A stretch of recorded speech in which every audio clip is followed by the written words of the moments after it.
E aí eu entro numa posição de destaque absurda, um moleque de 23 anos, às vezes sentando na mesa com gerentes tipo de 40, 50 anos, com a experiência absurda, pra ser o responsável ali por tecnologia. E aí nesse período eu tomei a decisão de deixar o futebol pra trás e começar a trabalhar para ajudar a minha mãe. E aí eu comecei a trabalhar de garçom, comecei como garçom, aí virei ajudante de cozinha, depois virei barman, tudo no mesmo restaurante ali, num período curto de tempo.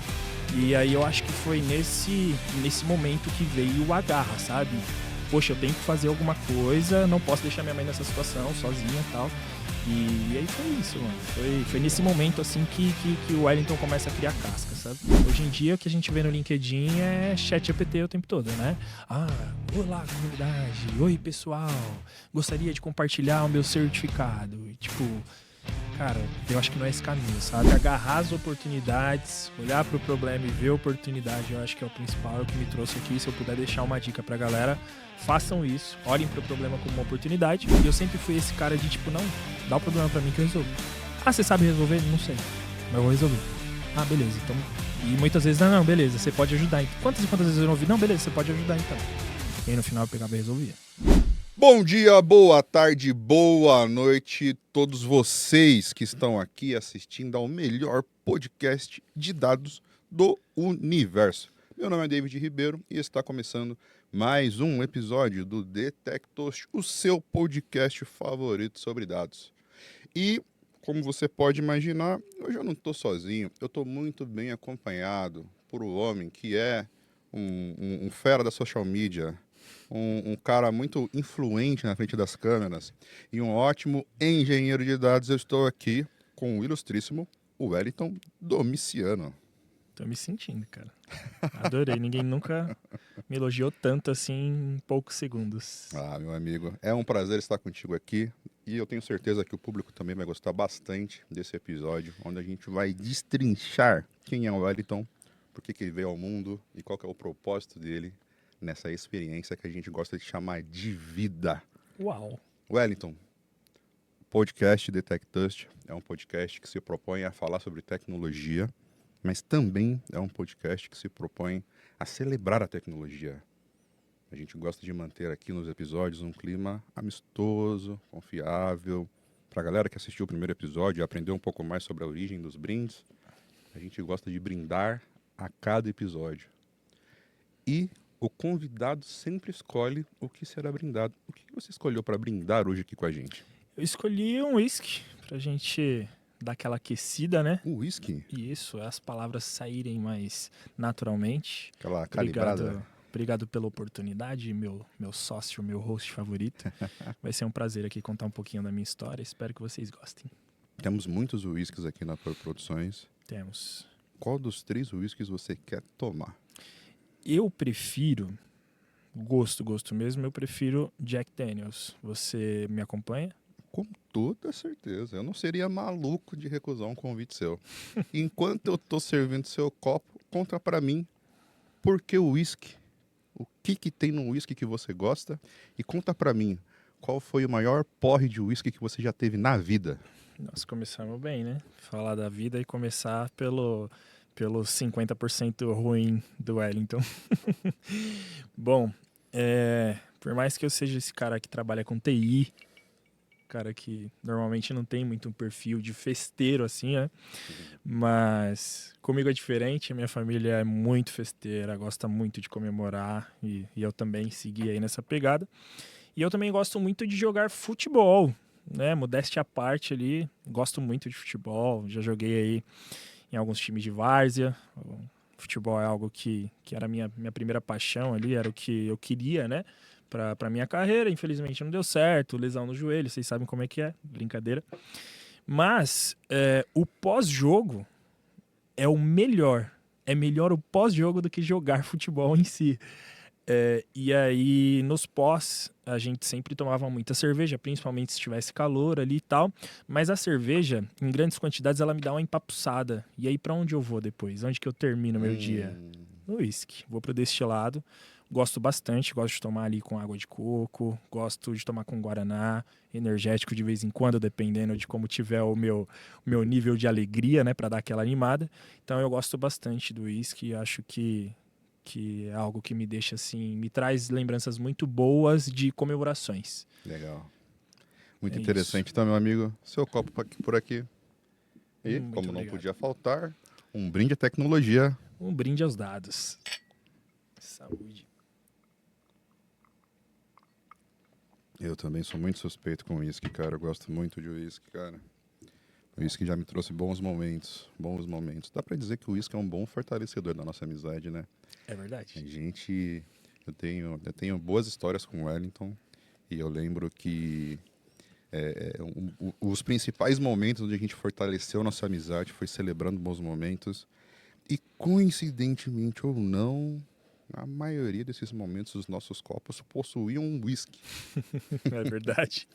Quando não é uma verdinha, o uísque. Exatamente. Voltando bastante nessa linha do tempo e entendendo um pouco melhor sobre o Wellington criancinha, sem barba, andando de fralda pela Sem casa, espinha, sem sem espinha. cicatrizes. Meu amigo, como é que foi a sua infância? Qual a primeira... Melhor, vou melhorar essa pergunta. Qual é a primeira memória que você tem da sua vida? Cara, eu tenho uma memória muito boa de.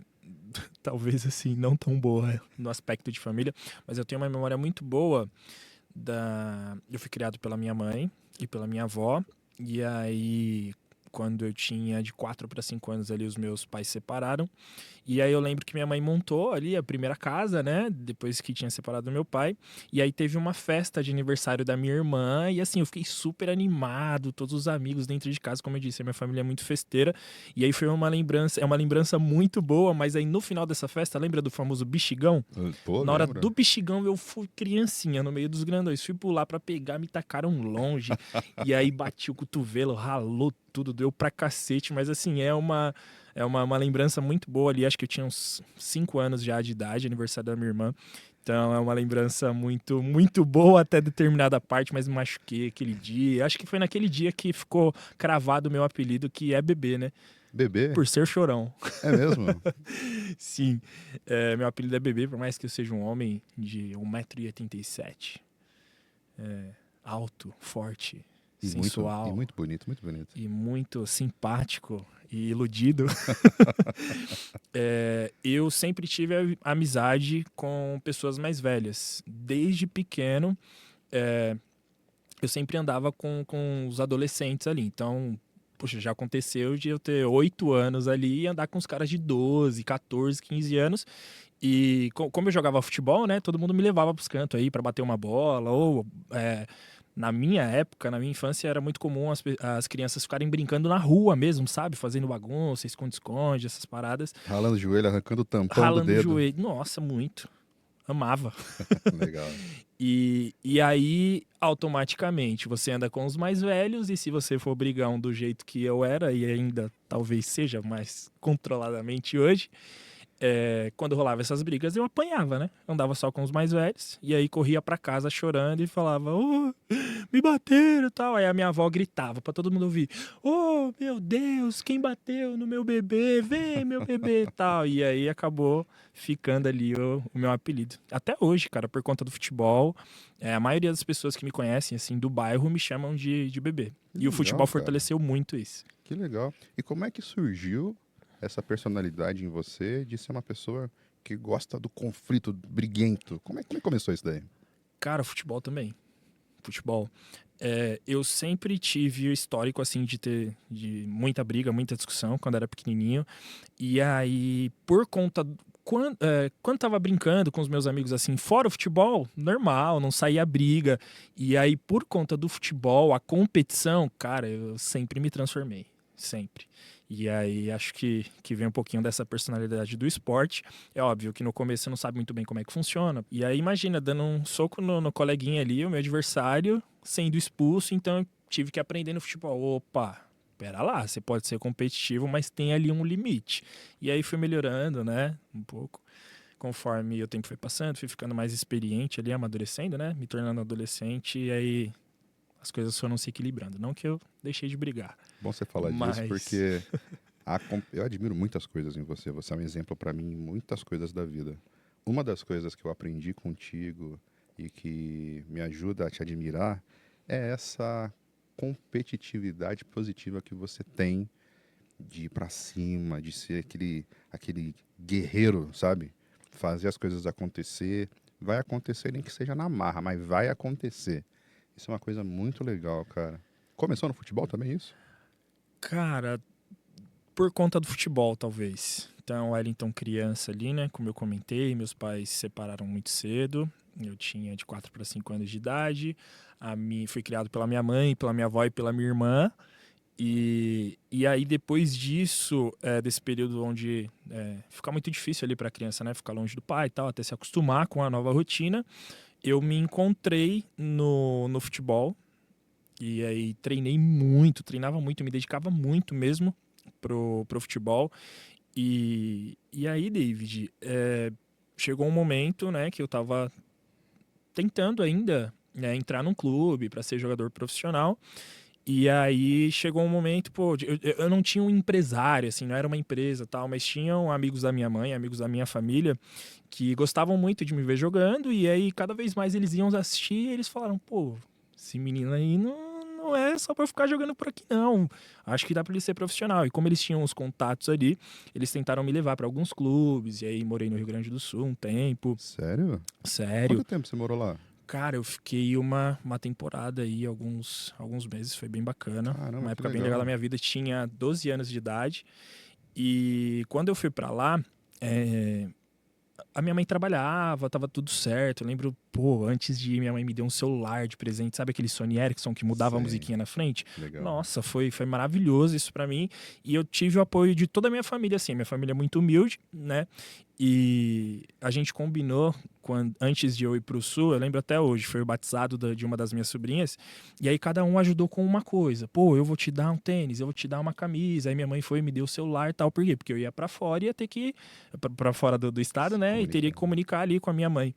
E aí eu lembro que quando eu voltei, eu ainda eu fui pro Sul pra jogar no Inter, né? Fiquei um tempo ali de teste, fiquei um tempo lá e aconteceram algumas coisas aí que acabaram não dando certo lá.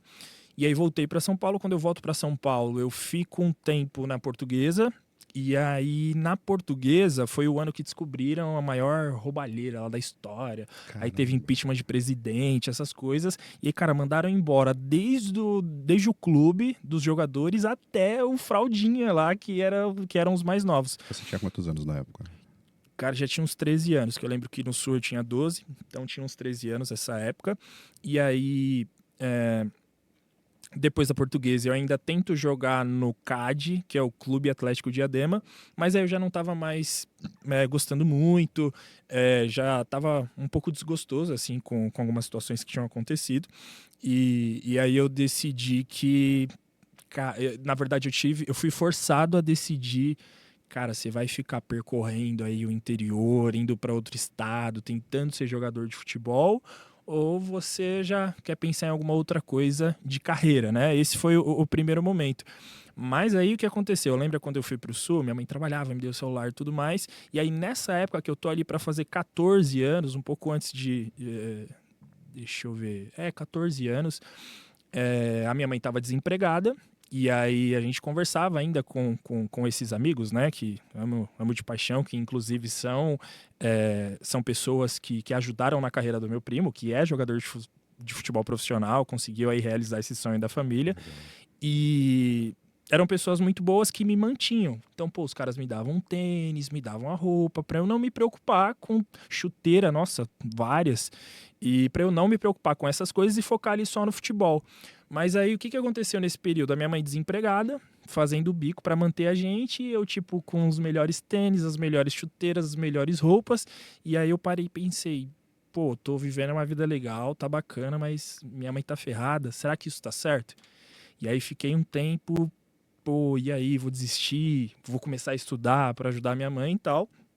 E aí veio uma oportunidade de trabalhar como... Já tinha feito uns bicos, assim, sempre que alguém me chamava, vamos fazer um bico ali e tal, vou te dar 50 contos. Sempre ia, sempre amei dinheiro. Desde pequeno, primeiro contato que eu tive com dinheiro foi apaixonante. Nunca mais eu quis largar.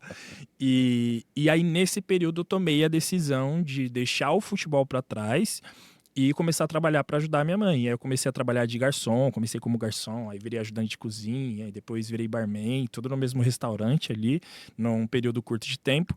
E aí eu acho que foi nesse momento que veio a garra, sabe? Poxa, eu tenho que fazer alguma coisa, não posso deixar minha mãe nessa situação, sozinha e tal. E aí foi isso, mano. Foi nesse Legal. momento, assim, que o Wellington começa a criar casca, sabe? Então não foi uma lesão que te tirou Não. do futebol, foi essa necessidade que você enxergou de chegar junto e ser o homem da O homem da casa casa. junto com a sua mãe. Perfeito. É Muito isso aí. legal. Por mais Ah, que eu estivesse vivendo uma realidade top, tipo, as melhores chuteiras. Cara, eu tinha 3 pares de chuteira. O dia que eu ia treinar, eu escolhi uma chuteira muito longe da minha realidade. uhum. Minha mãe comprava uma chuteira, eu tinha que passar um ano e meio quando eu era mais novo. Então, como eu disse, as melhores roupas me levavam pra vários lugares assim, tipo, pra curtir mesmo, sabe? Pra sair, pra jantar, restaurante, McDonald's, que era muito fora da minha realidade naquela época. Uhum. Então, eu tava vivendo uma vida top e a minha mãe meio ferrada. Eu falei, não, tá errado. E aí falei, pô, vou largar isso aí. E comecei a fazer esses bicos. E aí, quando eu tô com 15 anos, ainda surgem alguns convites ali. Pô, tem certeza? Aí minha mãe já arrumou um trampo, tal. Tem certeza que você não quer tentar de novo, não quer continuar? Pô, você é tão dedicado, tal. E aí você tá naquele momento de dúvida. Mas aí foi quando eu conheci a minha namorada, que atualmente é minha esposa. E aí, cara, só acabou fechando ali o ciclo mesmo. Porque eu falei, pô, não vou pra outro estado, não vou ficar no interior, não vou pra sei lá, para outro país pra tentar ser jogador de futebol. Pô, já tô namorando aqui. Legal. Melhor é ficar mais tranquilo, ir para um outro caminho e tá tudo bem. Como é que vocês se conheceram? A gente se conheceu numa festa da igreja. Era a festa do sorvete. E aí, olha que engraçado, nessa época, né, 15 anos ali, mas uns 2 anos atrás, e a minha esposa é mais velha do que eu, quase 2 anos, 1 ano e meio. E eu lembro que um tempo atrás tinha essas quermesses, sabe? Como é o nome dessas paradas que normalmente os vereadores fazem?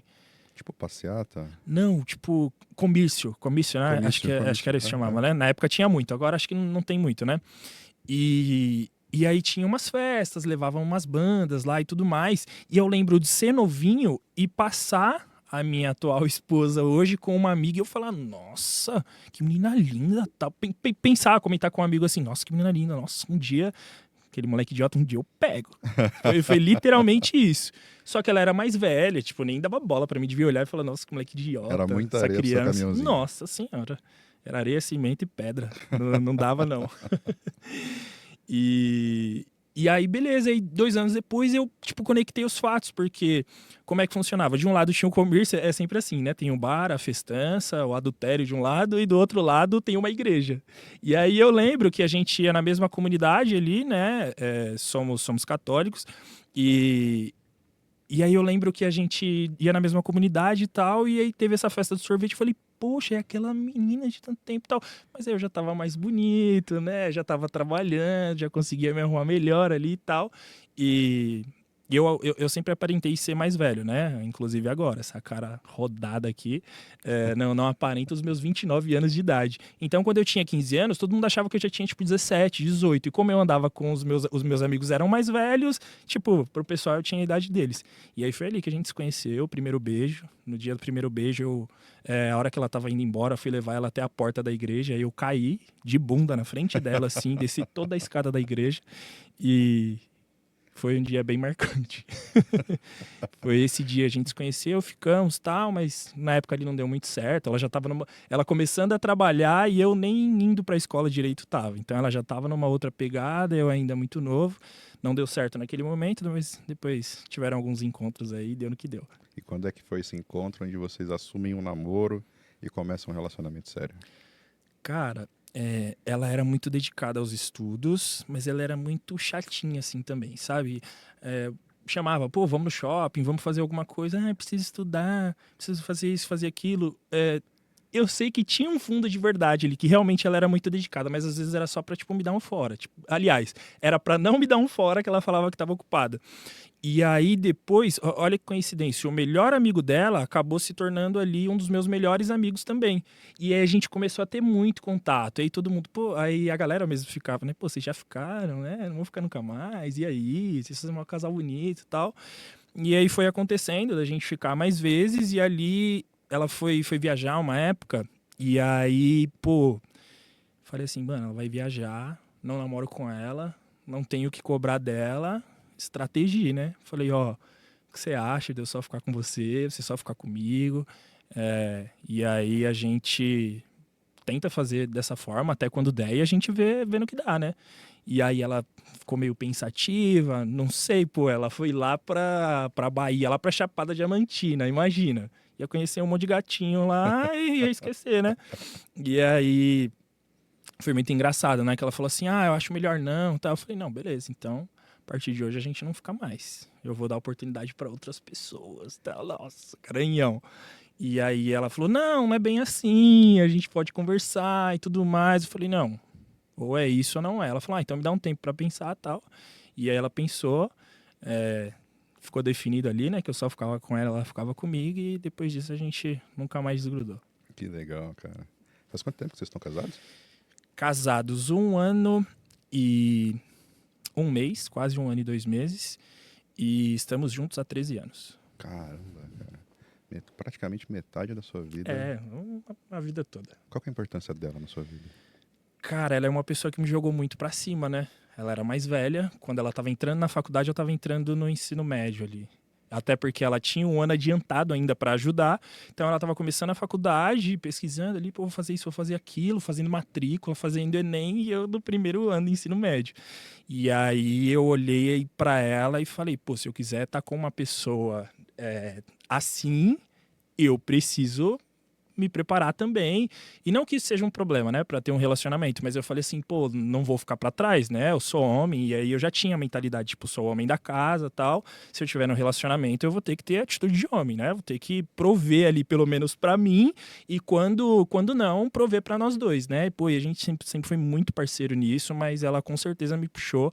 É uma pessoa que me ajudou muito, já tinha uma mentalidade, uma criação bem diferente relacionada à cultura de estudos.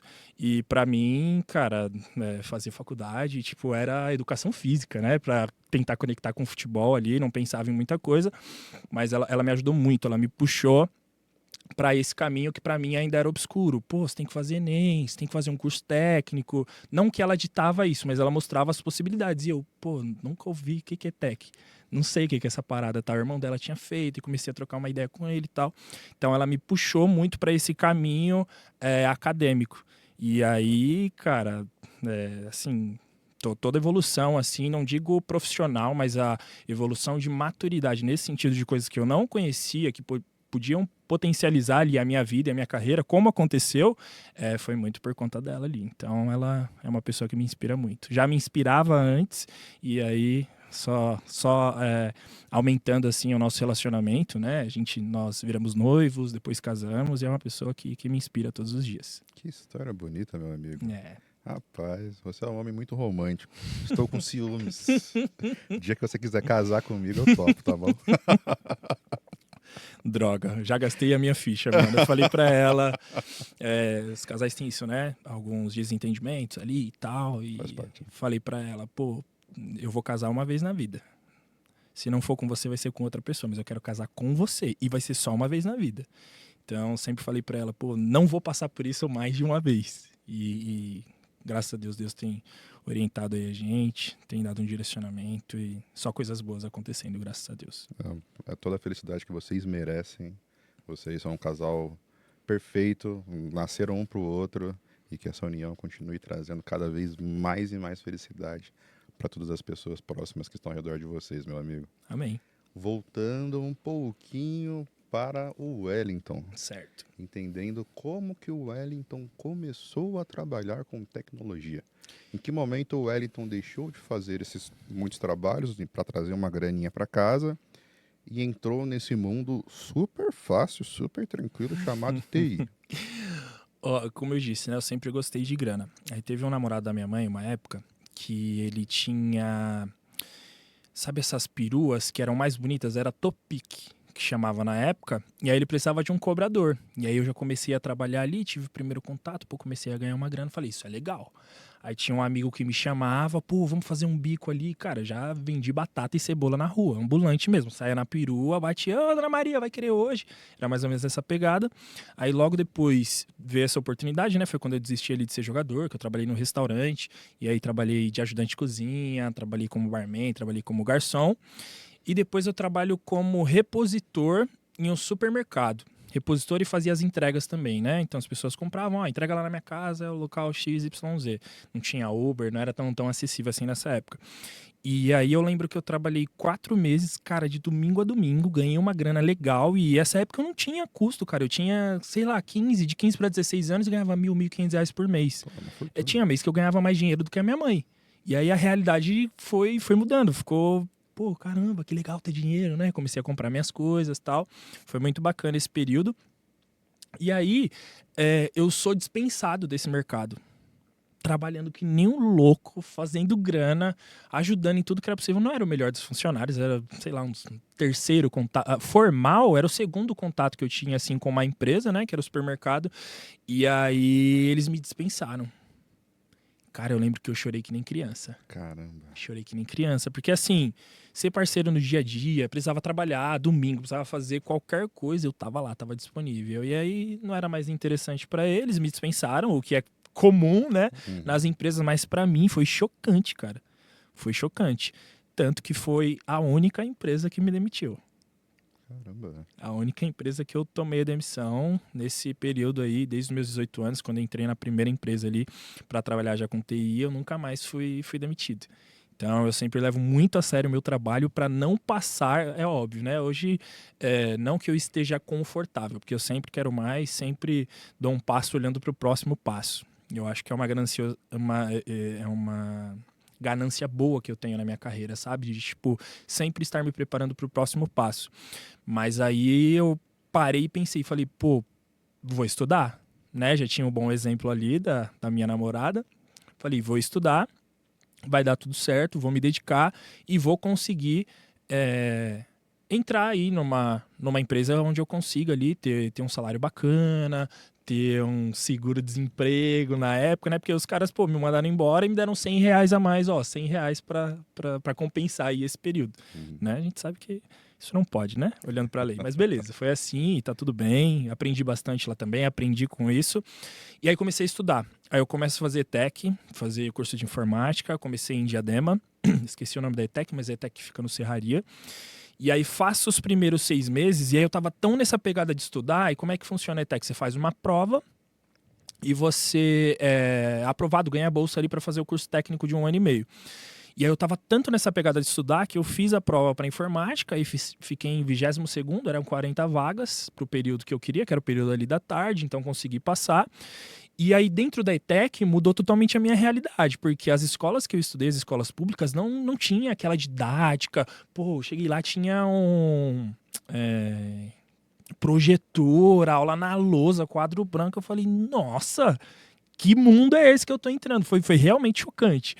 E aí eu falei, pô, vou aproveitar que eu não estou trabalhando e vou tentar estudar o dia inteiro até eu conseguir o meu primeiro emprego. Aí eu já tô com quase 17 anos.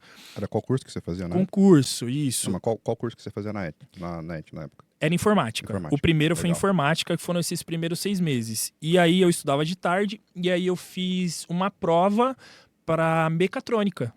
Já conhecia como que era a prova, estudei muito mais, já tinha experiência, e aí eu consigo uma vaga para mecatrônica na ETEC, que é assim, na ETEC Lauro Gomes, que é uma das melhores ETECs, até por conta da região aqui onde eu moro, né? Ainda hoje moro em Diadema. No ABCD tem muita empresa que fabrica. As montadoras, né, estão aqui no ABC, as metalúrgicas, né? Então, Mercedes, Volkswagen, GM, é tudo aqui no ABC, né? Algumas estão saindo aí por conta de algumas coisas do cenário econômico, mas não é o caso. E aí eu passei. Só que aí como eu fazia de tarde na ETEC no Serraria, eu tive que me mudar para lá. Então de manhã eu fazia mecatrônica e de tarde fazia informática, ia para casa e fazia ensino médio à noite.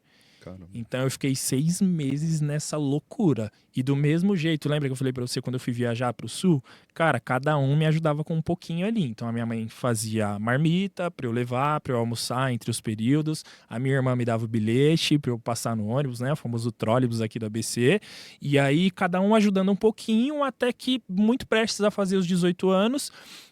Comecei, aí você vai aprendendo ali na ETEC, né? Pô, onde eu vou conseguir as vagas? Não é no jornal amarelinho mais, na época era o InfoJobs e era o Vagas. Pô, e aí meu tio, que ele trabalha com RH a vida toda, ele me deu uns toques, falou, ó, cadastra desse jeito, coloca o seu currículo assim, formata assim, tal. Inclusive fiz uns bicos com ele também ali, fazia formatação de currículo, buscava perfis no LinkedIn para vagas que ele cuidava, ele trabalha com RH, mas para engenharia, então... Engenharia civil. Engenharia no geral, engenharia elétrica também, mas Legal. sempre no ramo de construção. Legal. E aí ele me deu uns toques e tal, consegui a minha primeira entrevista. Foi na CDF, empresa que eu trabalhei por quase 4 anos. E aí faço a entrevista na CDF, mandei super bem. E, cara, eu lembro que eu fiz a entrevista, tipo, de tarde, 2 horas, 3 horas da tarde, 5h30 eles me ligaram falando que eu passei. Caramba. E aí eles falaram assim, só que eu percebi que você não tem 18 anos ainda. E eu não consigo contratar com 18 anos, mas você já vai fazer 18, né? Aí começaram a perguntar, você já tem reservista? Você tem isso, tem aquilo? Eu falei, tenho tudo, não tinha nada. tenho tudo, não tinha nada. E aí comecei a correr atrás ali da reservista, fui, tira a documentação disso, a única coisa que eu tinha era a carteira de trabalho. Aí tira a documentação disso, documentação daquilo, tal. E aí pouco tempo depois faço 18 anos, em setembro é meu aniversário, e em outubro eu começo a trabalhar na CDF, assim que eu fiz 18 anos. E cara, foi uma escola maravilhosa pra mim. A CDF é uma empresa que foi comprada pela Porto Seguro, então, cara, todo mundo que trabalhou na CDF, assim, vejo pessoas nas maiores empresas do Brasil, e foi uma experiência, assim, magnífica, cara. Foi sensacional ter trabalhado ali na CDF, conheci muita gente, eu prestava suporte técnico por telefone, comecei com informática ali, resolver problema no computador, resolver problema às vezes no celular, quando a gente não conseguia resolver por telefone, a gente agendava, né, uma visita, e aí iam outros técnicos, e aí depois a Oi Internet comprou um pedaço das ações da CDF, e a gente começou a prestar suporte para a rede de internet da Oi, e a Oi era muito forte em Minas, no Rio e no Nordeste, a Oi dominava o Nordeste. Então, cara, às vezes a Dona Maria me ligava, tipo, 7 horas da manhã, ô meu filho, minha internet não tá funcionando, o modem apagou as luzes, o que eu faço? E aí eu tinha que orientar, não, liga o modem assim, faz isso, faz aquilo para tentar solucionar o problema. Cara, a gente tinha, assim, uma retenção de visita absurda. Legal. A gente conseguia resolver, sei lá, 80% dos problemas a gente conseguia resolver por telefone. E é óbvio que a Oi ficou milionária, né, um período, depois alguém cagou lá na administração e vocês sabem qual é o resultado, né, uma empresa que acabou sendo incorporada em várias outras. E o negócio em si, né? Porque a Oi meio que faliu. E, cara, foi uma experiência maravilhosa, maravilhosa. Jogo de cintura, o seu João ligando lá, seus filhos da... Minha internet não tá funcionando, seus folgados, seus vagabundos e tal. E jogo de cintura, calma, seu José. Eu quero uma visita, calma, seu José. Vamos tentar resolver o problema aqui. Se eu marcar uma visita, o técnico vai aí depois de 3 dias. Vamos tentar resolver por telefone. Eu sei o que aconteceu e tal, mas... Já pensou, a gente fala que meia hora eu consigo resolver o seu problema? Aí o seu José ia amansando e tal. A maioria das vezes a gente conseguia resolver. Quando não, o seu José mandava eu me lascar de novo no final da ligação e a gente agendava a visita. Mas foi uma experiência maravilhosa. Entrei lá como analista júnior e saí como analista sênior já. Legal. Tendo 2 promoções. Na verdade, tive uma promoção dupla, porque de júnior para pleno, eu sofri um acidente bem na janela, assim, que ia acontecer. E quando você ficava afastado, zerava o seu período de carreira. Você tinha que ter 6 meses lá, tipo, de boas notas, não podia ter falta e tudo mais para você poder participar. Quando eu ia virar pleno, aí sofri um acidente de moto, ia de moto para lá, né? Uma empresa que ficava em Pinheiros e eu em Diadema, então tinha que ser de moto, senão não ia ter vida. E aí lembro que eu tive uma promoção dupla, então eu saio de júnior e me torno sênior depois de um período. Foi bem bacana, tive a oportunidade de participar de processo seletivo ali para virar um analista nível 1, N2. Nível 1 era eu, éramos nós, né, os analistas ali de linha de frente, e o nível 2 era um cara que, tipo assim, ele ficava andando entre os analistas para ajudar em soluções, para tentar desenrolar o atendimento mais rápido, entendeu? E aí tive a oportunidade, participei do processo seletivo, bati na trave uma vez, depois eu já não aguentava mais trabalhar final de semana, porque às vezes eu tinha que trabalhar de sábado, às vezes de domingo, e comecei a olhar com uma outra perspectiva para o mercado. Pô, já 4 anos de experiência, entrei como júnior, já saí como sênior, então é aí que eu começo a olhar para o mercado para novas oportunidades. Muito interessante, muito interessante. Muito legal você comentar essa parte de que ter contato com um público, principalmente um público diferente do teu contexto, do teu dia a dia, te traz essa maleabilidade, esse jogo de cintura para conseguir lidar com o ser humano. Dá para dizer que entre as inúmeras coisas que você aprendeu, aquilo que foi mais relevante para aquele teu momento foi esse jogo de cintura? Com certeza, sem sombra de dúvidas. Legal. E aprender a comunicar também. Né? Porque não é porque ele estava falando, às vezes, palavras de baixo calão, ou estava sendo um pouco incisivo, ou às vezes até agressivo, que eu poderia falar da mesma forma. Então tinha que respirar, a gente tinha que entender, pô, o problema do cara não é com você, é com a empresa, ele só quer resolver o problema, tal. Tentar administrar isso muito bem e aí conseguir resolver o problema num cenário crítico. Então, cara, sei lá, se eu atendia umas 20, 25 ligações ali por dia para resolver esses problemas, pelo menos umas 5 era pauleira, era mais difícil, né? Era esse cenário onde o cliente só queria resolver o problema, às vezes não queria nem conversar, queria agendar a visita direto. Então, eram situações diárias onde eu tinha que me provar ali com o jogo de cintura. E graças a Deus e aos meus gestores, Cris, Jefferson, Getty, foram pessoas assim que, calma, a gente sabe que tecnicamente você consegue resolver muita coisa, cuidado com as palavras, seja assim, não seja assim, que você vai ter um futuro brilhante e tal. E, cara, foram pessoas assim maravilhosas, que foram meus supervisores, e o Jefferson foi o meu último supervisor. Ele já viu que eu não estava aguentando mais trabalhar de final de semana, aí você, pô, jovem, né, às vezes comete um vacilo, não foi esse profissional exemplar a vida toda, tá?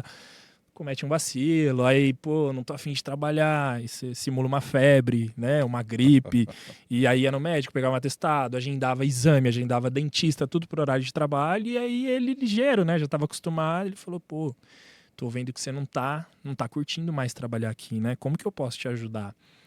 Ou a você colocar a cabeça no lugar e alinhar as coisas, como você sempre foi um bom profissional, ou te ajudar a sair, porque, cara, a base que você tem aqui, você tem quase 4 anos de empresa, qualquer empresa que você for, você vai se dar bem.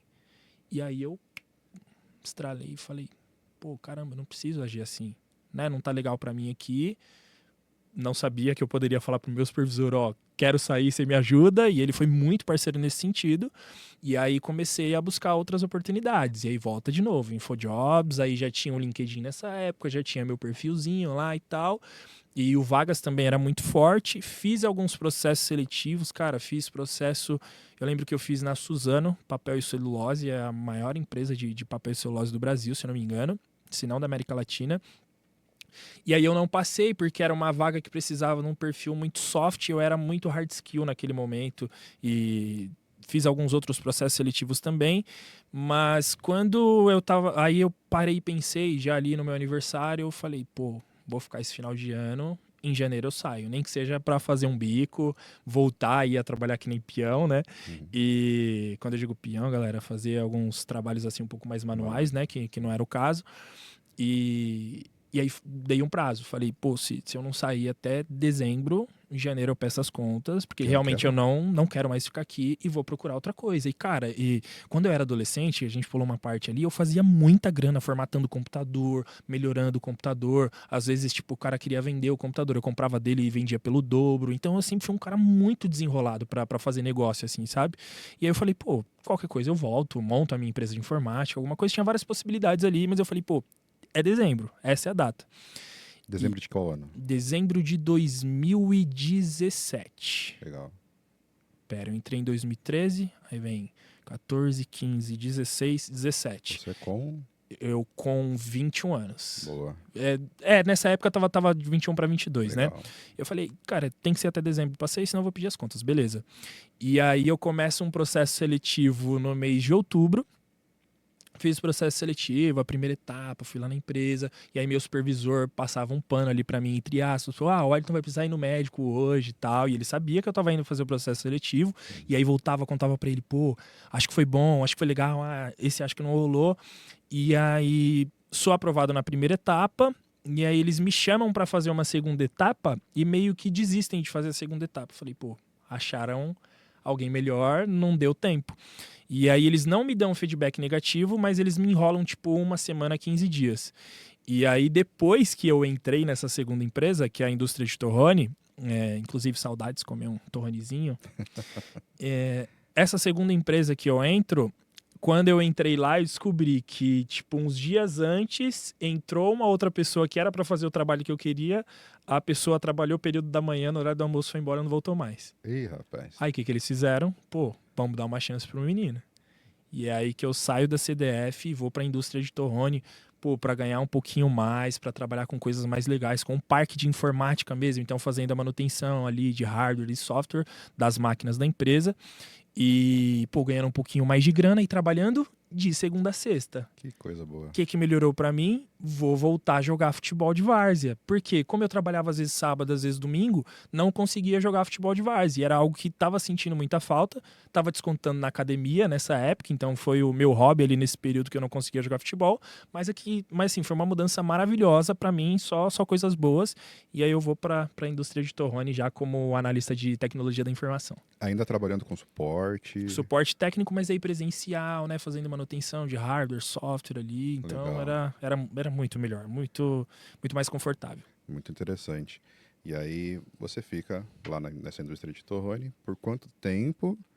E aproveitando essa mesma pegada que você deu de maior aprendizado, maior coisa que você usufrui até hoje de conhecimento, de todos esses meses, anos que você teve, o que você mais aprendeu lá? Cara, Montevergine foi, do mesmo jeito que a CDF, foi uma escola maravilhosa, mas ela não me deu uma profundidade técnica, talvez, que eu precisasse. Na Montevergine, eu precisava ter muito jogo de cintura. Que eu já tinha aprendido na experiência anterior. E lá eles me deram uma profundidade técnica. Então, o cara que me contratou ali para trabalhar com ele, passou 15 dias, o cara foi para outra empresa. Ou seja, caiu tudo no meu colo. Era para eu cuidar do parque de máquinas, né? Impressora, essas coisas mais leves, até tem um grau de maturidade para trabalhar com as coisas mais avançadas.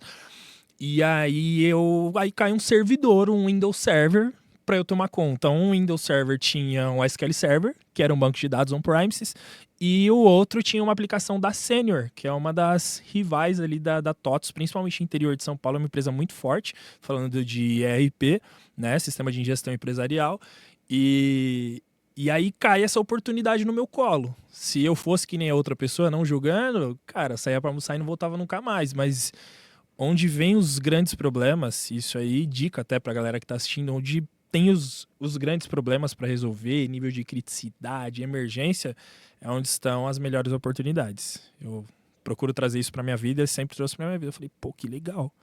Então era para eu cuidar só de instalação de Windows, trocar um disco de uma máquina, colocar mais memória. E agora eu vou administrar os servidores. O que faz esse Windows Server? Não fazia ideia. O que é esse SQL? Nossa, o SQL Server que eu vi lá na ETEC e tal, mas eu odiava. Eu falei, não quero. Sistema. O sistema já era mais legal porque às vezes não abria, às vezes dava um problema e você vai pegando os macetes. Eu abri o chamado lá com a Senior e eles direcionavam, né? Faz isso, faz aquilo. E com isso você vai pegando experiência. Até que chegou um dia, precisamos atualizar o sistema para ontem. E aí falaram, Wellington, você já consegue fazer? Eu falei, nessa primeira, marca com o suporte, eu faço junto com o suporte ali, mas nessa época não tinha muito de gravar, né? Mas vou anotando tudo e depois eu faço sozinho. Cara, dito e feito, fiz a primeira atualização de sistema, deu tudo certo, tal. Fiz a segunda sozinho, já tô dominando a parada, já consigo fazer a atualização de sistema. Só que nessa atualização de sistema, ele rodava o código e a atualização às vezes era para as tabelas também. E aí dava erro, aí precisava falar com o consultor, a gente tinha muita coisa customizada nesse sistema. E aí ia um consultor para me ajudar a resolver alguns problemas antes de atualizar o sistema. E aí um monte de coisa que eu resolvia no front, olhando para o sistema, o cara dava um update, tal, pum. Não, isso aqui eu já resolvi, vê lá. E o cara tinha resolvido. Aí eu falei, que mágica é essa que você fez aí? Ele, não, porque o sistema, quando insere informação e tal, ele vem pro banco de dados. Aí eu, uau, stonks, bom! Caralho, é isso, que bacana, você me ensina? Pô, te ensino. Tem os treinamentos da Sênior, faz os treinamentos da Sênior. Mano, eu mastiguei o nível, não era júnior o nível, era tipo nível básico, intermediário e avançado, mastiguei tipo em um mês. Cara, já conhecia a maioria das tabelas do sistema, porque a tabela era linkada, por exemplo, a tabela 700, ela era linkada com a tela 700. E se eu sabia o que fazia a tela 700, eu sabia o que fazia naquela tabela. Sim. E aí, pô, como eu tava muito na frente do sistema e também do banco de dados, aí comecei a debulhar. Aí já tinha um perfil mais de analista de sistemas e também de analista de banco de dados, de DBA. E aí, cara, eu me apaixonei. E vários problemas que a empresa tinha, que às vezes tinha que chamar o consultor, tinha que chamar alguém para apoiar na atualização, eu tinha que abrir chamado, eu comecei a resolver tudo sozinho. E aí eu entro numa posição de destaque absurda, um moleque de 23 anos, às vezes sentando na mesa com gerentes tipo de 40, 50 anos, com experiência absurda, para ser o responsável ali por tecnologia. E fui, durante esse período, responsável por tecnologia. E eu acho que não ter medo de me comunicar, que foi a experiência que eu aprendi na primeira empresa, foi o principal destaque ali que eu tive na Monteverde. Porque, cara, tinha pessoas ali um pouco difíceis de lidar. Natural, em qualquer empresa a gente vai ter esses desafios. E mesmo assim eu me posicionava. E cada vez que eu me posicionava e dava certo meu posicionamento, eu subia um degrau, subia outro. E aí me torno analista de infraestrutura, por mais que, minha primeira promoção lá, por mais que eu cuidasse já do banco de dados e cuidasse já do sistema, eles me deram o cargo de analista de infraestrutura e na época, não sei o que deu na minha cabeça, eu falei, qual cargo que vocês vão querer aqui? Tipo, empresa familiar, sabe? Tinha, sei lá, 3 pessoas no TI, então eles não tinham uma base muito grande, assim, de tecnologia. Qual cargo que você quer aqui? Quer analista de sistema ou quer analista de infraestrutura? Aí o animal aqui falou, quero analista de infraestrutura. Puta, que vacilo, velho. Porque se eu tivesse a experiência comprovada ali como analista de sistema, talvez ficasse mais fácil para eu dar o próximo passo. Mas ali, novo ainda, sim, não tinha essa expertise, né? Mas foi uma empresa a palavra infraestrutura é muito mais divertida do que a palavra sistemas. Não né? Entendeu? E aí eu achava que o analista de infraestrutura, ele sempre ia ficar entre o banco de dados e o sistema, mas não, era o cenário que eu tinha ali. Então dei uma vacilada. Se eu tivesse pedido para eles me registrarem como analista de banco de dados, eles iam registrar. E aí acabei não tendo esse feeling, mas tudo bem, peguei muita experiência lá, trabalhei por quase 4 anos lá também, foi onde eu tive meu primeiro contato com o banco de dados, e aí, como eu já estava dominando a parte de sistema de banco de dados, sabia onde estava tudo em todas as tabelas, em um determinado momento, era um terceiro que era responsável pelo TI, e aí afastaram um pouco ele, eu comecei a responder para o filho do dono, que era diretor comercial. E aí, quando ele chamava eu para resolver alguns problemas, normalmente era relatório, que não estava funcionando, que estava lento e tudo mais. Aí, um certo dia eu falei para ele, mas por que você faz assim? Sabia que dava para fazer assim? Aí ele olhou para mim, assim como? Desdenhando. Dá para fazer aqui e tal. Eu criei uma view lá no banco de dados, com todos esses registros que você precisa, com todas essas colunas, você me passa as regras para eu colocar no filtro, e aí vai aparecer para você direto no Excel. Ele falou, mentira. Eu falei, é verdade. Olha aqui. Aí fui lá, peguei meu notebook e mostrei, já tem uma view aqui para acompanhar algumas coisas que normalmente o pessoal me pede. E aí eu acompanhava muito a saúde do banco de dados, né? Porque eram premises, não tinha nada de autogerenciamento. O autogerenciamento era quem? Era eu. Tinha que cuidar ali de tudo, então tinha algumas views para ver como é que tava de memória, se tava usando muito CPU e tal. E aí ele ficou maluco. Aí, sei lá, acho que eu tinha uns 2 anos de empresa. Ele falou, a gente vai contratar outra pessoa para cuidar de informática, a partir de hoje você só vai criar esses relatórios aqui pra gente. Falei, vambora. Aí, óbvio, né, quando dava um problema ou outro ali e tal, eu atuava, né, tinha mais experiência do que as outras pessoas que ficaram ali no TI. A gente chegou a ter três profissionais ali, foi um crescimento muito bacana, até porque quando eu cheguei só tinha eu.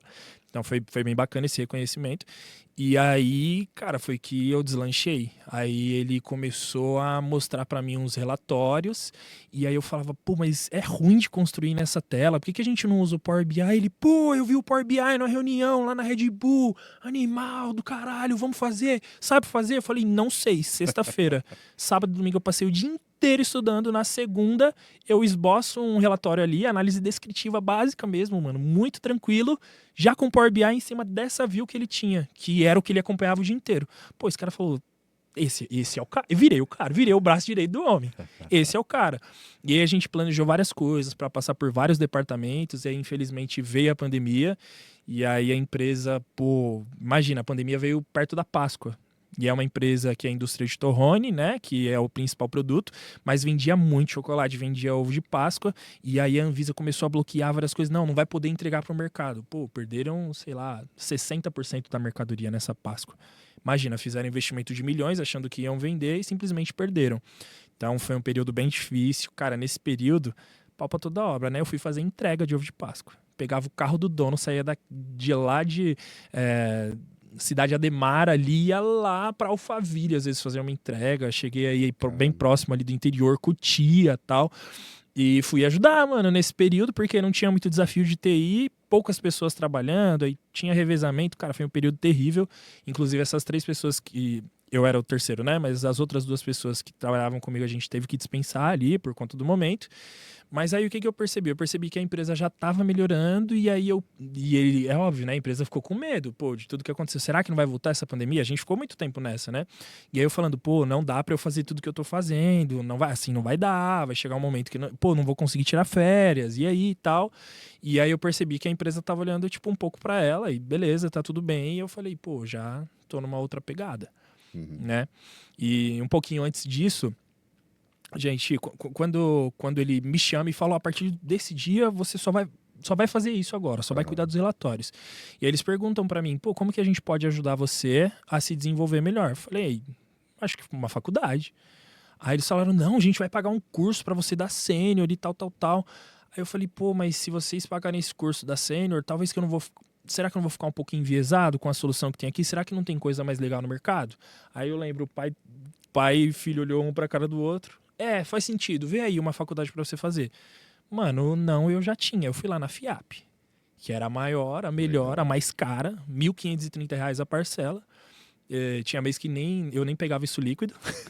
E aí, pô... Falei, mano, eu vou na mais pesada. Se ele falar, pô, não tem uma mais barata, eu vou na mais barata. Aí cheguei lá, troquei ideia com eles falaram, não, pô, a gente vai pagar, mas vamos fazer assim, esse primeiro ano a gente paga 50%, e aí se continuar tudo certo, se continuar entregando, você tá entregando, segundo ano a gente te ajuda com um pouco mais. Beleza, dito e feito. Primeiro ano eles pagaram ali 50% da faculdade. Qual curso que você fazia de banco de dados, Legal. Na FIAP. Foi a graduação que eu fiz. E aí já indo pro segundo ano, acho que eu ganhava tipo 3,5, quase 4 mil reais. Aí vem uma recrutadora no LinkedIn, olha, tem uma vaga aqui de analista de dados, tal, e a gente tá com um salário 5.300. Eu falei, quê? Falei, oi? A gente viu que seu perfil se encaixa. Pô, mas R$ 1.500 por mês ali pra mim seria fantástico, cara. Falei, quero... Vamos participar do processo seletivo. Aí fiz ali a primeira etapa e o outro era uma provinha e tal. Eu não entendi muito bem o conceito da prova, acho que eu nem mandei muito bem. Mas aí o que eu fiz? Eles falaram, pô, a gente vai deixar aqui, a gente conseguiu fechar essa vaga, mas a gente gostou de você, gostando do seu perfil, vamos deixar aqui no banco de talentos. Falei, pra mim não tinha passado, né?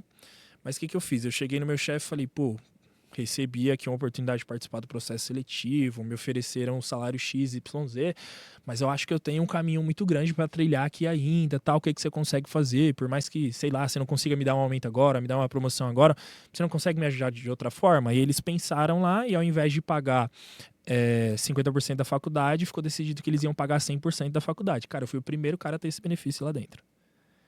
Então foi galgando ali, entregando o resultado e sendo esperto ali, pô, de fazer uma proposta, uma provocação, que acabou isso acabou dando certo. E como é que foi a sua jornada na FIAP? O que você aprendeu? Como é que foram esses anos de evolução? Você teve alguma conquista lá? Sim.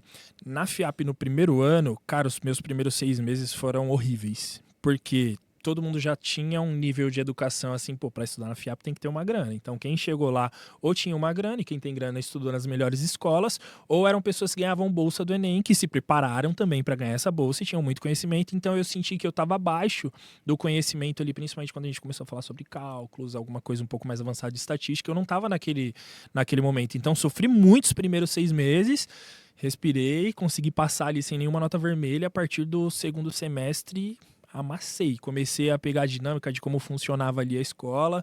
Tive, cara, se eu não me engano, já nesse segundo semestre eu só tenho nota acima de 7 e a média era 6. E aí no segundo ano, cara, eu tive acho que 2 notas 7 e o restante tudo acima de 8. Tirei 10, tirei várias notas 9. Então eu peguei a dinâmica ali da FIAP, como é que funcionava. Pô, me dedico um pouquinho mais para isso que eu não conheço. Esse aqui eu preciso aprender isso aqui que vai cair na prova. E foi muito bacana. Então o primeiro ano foi um ano de muito aprendizado e sobre a dinâmica, como funcionava. E no segundo ano, a FIAP tem vários programas de empreendedorismo para você se expor, aprender a apresentar ali algumas ideias e tal.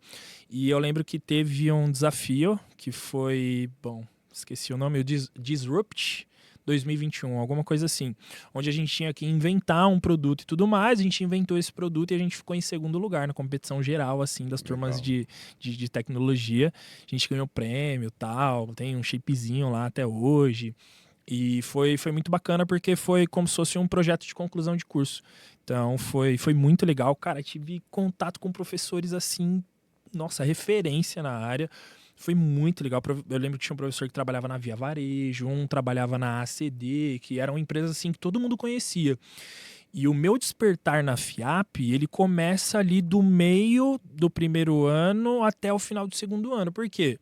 Quando é o comecinho assim, a galera não fala muito de salário, né? A galera fala, pô, trabalho na empresa X, trabalho na Y. Mas conforme eu fui me aproximando da galera, eu falava, pô, trampo praticamente como DBA, administro o banco de dados, administro o sistema também, tal. E a galera, tipo, admirava. Pô, que foda, que da hora, tal. E aí, eu lembro, uma vez um moleque tinha 19 anos. E eu já com 23, 24 ali. E aí, a gente conversando sobre alguma coisa, e ele falou, não, pô, tá louco, eu tô tirando 8,5. E assim, o ano que vem é 10. Aí eu olhei, como é que é? E você com quanto, né? E eu com 3.800, mais o 100% da faculdade, que era 1.570, e beleza, tava legal ali, tava bem próximo de... passava até um pouquinho de 5, mas aí um moleque de 19 anos, tipo, não tinha a experiência que eu tinha ganhando 8,5. Aí eu... pro dobro. Cara, tô fazendo alguma coisa errada, o que esse moleque tá fazendo, o que é engenharia de dados, o que é ciência de dados, tipo, mais profundamente, o que faz, né, esses caras, porque no primeiro ano foi bem mais tranquilo, assim, o conteúdo, no segundo mesmo que apertou, né, indo pra ciência de dados, engenharia, business intelligence. E aí eu lembro que eu paro assim, aí eu chego em casa pra conversar com a minha mãe. Mãe, tem um menino lá na faculdade que ele ganha R$ 8.500.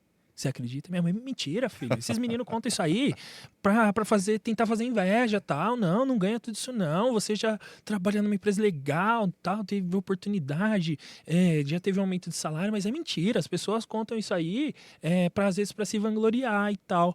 Pô, e aí, cara, começou os trabalhos, a gente tinha que se reunir, às vezes reunia na casa de um, às vezes na biblioteca, tal. Fui aproximando dos caras. Eu ganho 9. Eu ganho 11. Eu ganho 15. E eu falei, meu Deus do céu, me dava ansiedade, mano. Meu Deus do céu, tremedeiro. Puta que pariu, o que esses caras estão ganhando esse tanto de dinheiro? O que eu tô fazendo errado? Os caras admiram o que eu faço, acham foda o que eu faço, mas eu não tô ganhando toda essa grana. O que tá acontecendo? E aí, engraçado, eu começo a olhar pra perspectiva do que faz um engenheiro de dados. E aí eu olho e falo assim, caralho, é o que eu faço. Como que eu transformo o meu conhecimento... Eu mostro que eu tenho conhecimento para ser um engenheiro de dados. E aí eu reformulo meu currículo, vou começar com o meu tio, converso com a minha esposa, que também trabalha com recursos humanos, falo, pô, como é que eu posso fazer isso, aquilo, tal. Aproveitei que tinha pessoas maravilhosas ali de conhecimento, principalmente de recursos humanos, muito próximo. Comecei a me posicionar como um engenheiro de dados. Aí nesse momento que eu falei, que veio a pandemia e tudo mais, falei, pô, não dá mais para mim assim, tá muito desgastante, tá cansativo, acho que vocês não vão investir em tecnologia nem tão cedo, não tá dando mais. Falei, vou sair. Setembro de 2019, vou sair. Vai sair mesmo? Mas a gente vai descontar. Beleza, vou sair. E eles não acreditavam. E eu falei isso, sei lá, com uns quase 2 meses de antecedência. Falei, vou sair, vou procurar alguma coisa melhor, tal. Acho que aqui, se vocês fossem investir em tecnologia, fazer todo sentido, eu ficar aqui, para mim é muito confortável. Eu domino tudo que eu tenho que fazer aqui, mas eu quero algo mais, quero ter reconhecimento e tal. Então eu vou sair. E aí eu procuro a mesma recrutadora que fez o meu processo seletivo, lembra lá? Que Sim. acabou me deixando no banco de talentos ali. E eu falo, ó, tô disponível no mercado. E aí eu lembro que ela me manda uma mensagem, conversa comigo, isso ali em setembro mesmo, muito próximo de sair, aí decido sair, saio mesmo, doideira. Tinha acabado de comprar apartamento. Você sai sem ter outra coisa em mente. Sem ter outra coisa em mente. Tinha acabado de comprar apartamento cheio de dívida, moto pra pagar, um monte de coisa. Vou sair. E saí. Louco. Falei, vou viver de bico até eu arrumar um emprego melhor. Maluquice, né? Que maluquice. E os meus amigos, meu Deus, você tá louco, vai sair, não faz isso. Olha, minha esposa, a Ingrid, queria me matar. Ela queria me ela matar. tinha razão. E com razão. A gente acabou de comprar um apartamento, como que a gente vai pagar? Eu falei, a gente vai pagar. Vamos pagar. Antes da gente continuar nessa parte desse storytelling, Sim. 2 pontos que você comentou antes, que eu quero te ouvir um pouco mais sobre esses pontos, sobre suas opiniões. Como é que você pensa sobre esses quesitos, né? Você comentou que você enxerga problemas como oportunidades para crescimento. Sim. Muito comum hoje em dia as pessoas entenderem que problemas são coisas ruins, que problemas são problemas, Sim. né? Conta para o pessoal que entende, que não consegue entender a importância do problema no dia a dia, de receber um problema, um desafio e resolver isso.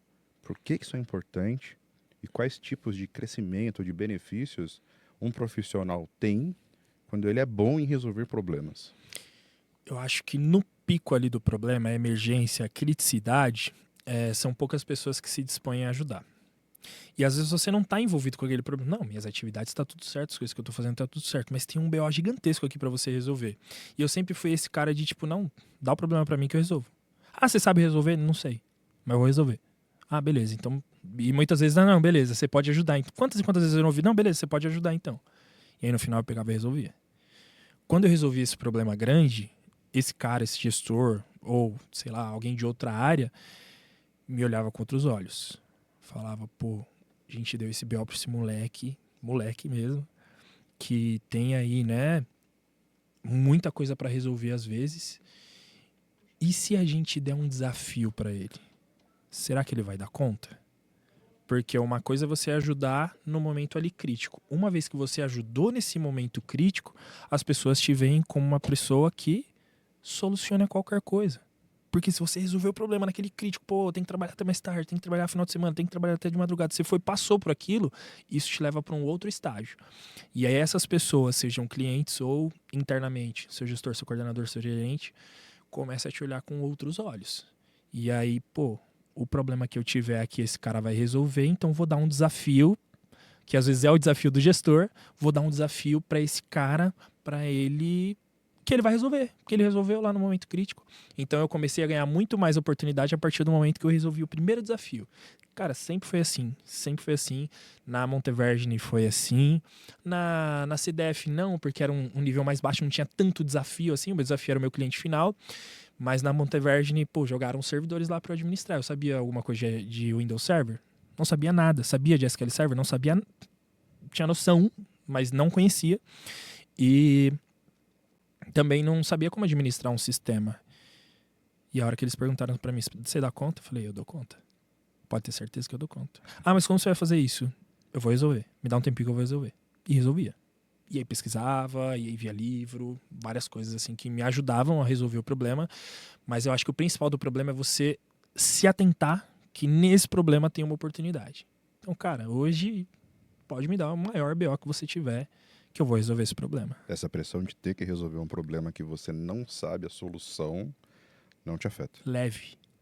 Pra mim é leve. Me dá responsabilidade. Legal. E a maioria das vezes, até na posição de liderança que eu tô hoje, não sou eu quem vai resolver o problema. Mas eu pego a missão. Entendeu? Então, de qualquer forma, eu estou disposto a ajudar. Ah, vai ser o meu engenheiro X, o Y ou o Z que vai ajudar a resolver o problema de fato. Beleza. Mas quem tá endereçando a solução? É o Wellington. Agora conversa comigo sobre o outro ponto que você comentou, que eu acho Certo. que tem uma dica muito boa que você pode dar pra galera. O pessoal que tá ouvindo a gente e tá naquele mesmo momento de carreira que você tava, de tá mastigando com farinha ali a tecnologia, tá fazendo um trabalho incrível, mas tá sentindo que a remuneração não tá condizente.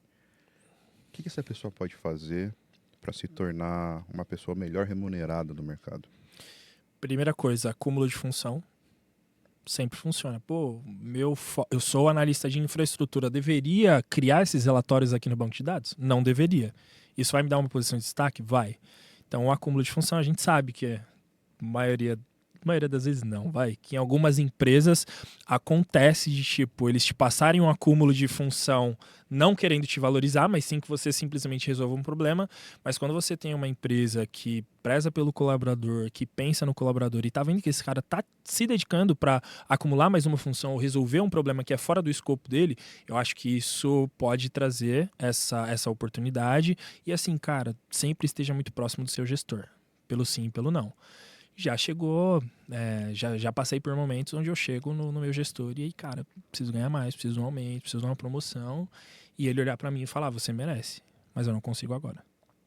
Então, poxa, o que eu preciso fazer? É esse problema que eu tenho que resolver? Se eu resolver esse problema, você vai me promover? Você vai pagar minha faculdade se eu entregar isso aqui? Você vai me dar 100% da minha bolsa da faculdade se eu conseguir fazer isso por você? Então, façam combinados. Eu sei que... E acontece do nosso lado também. Às vezes eu faço um combinado e não consigo atingir. Então, é um problema meu como colaborador.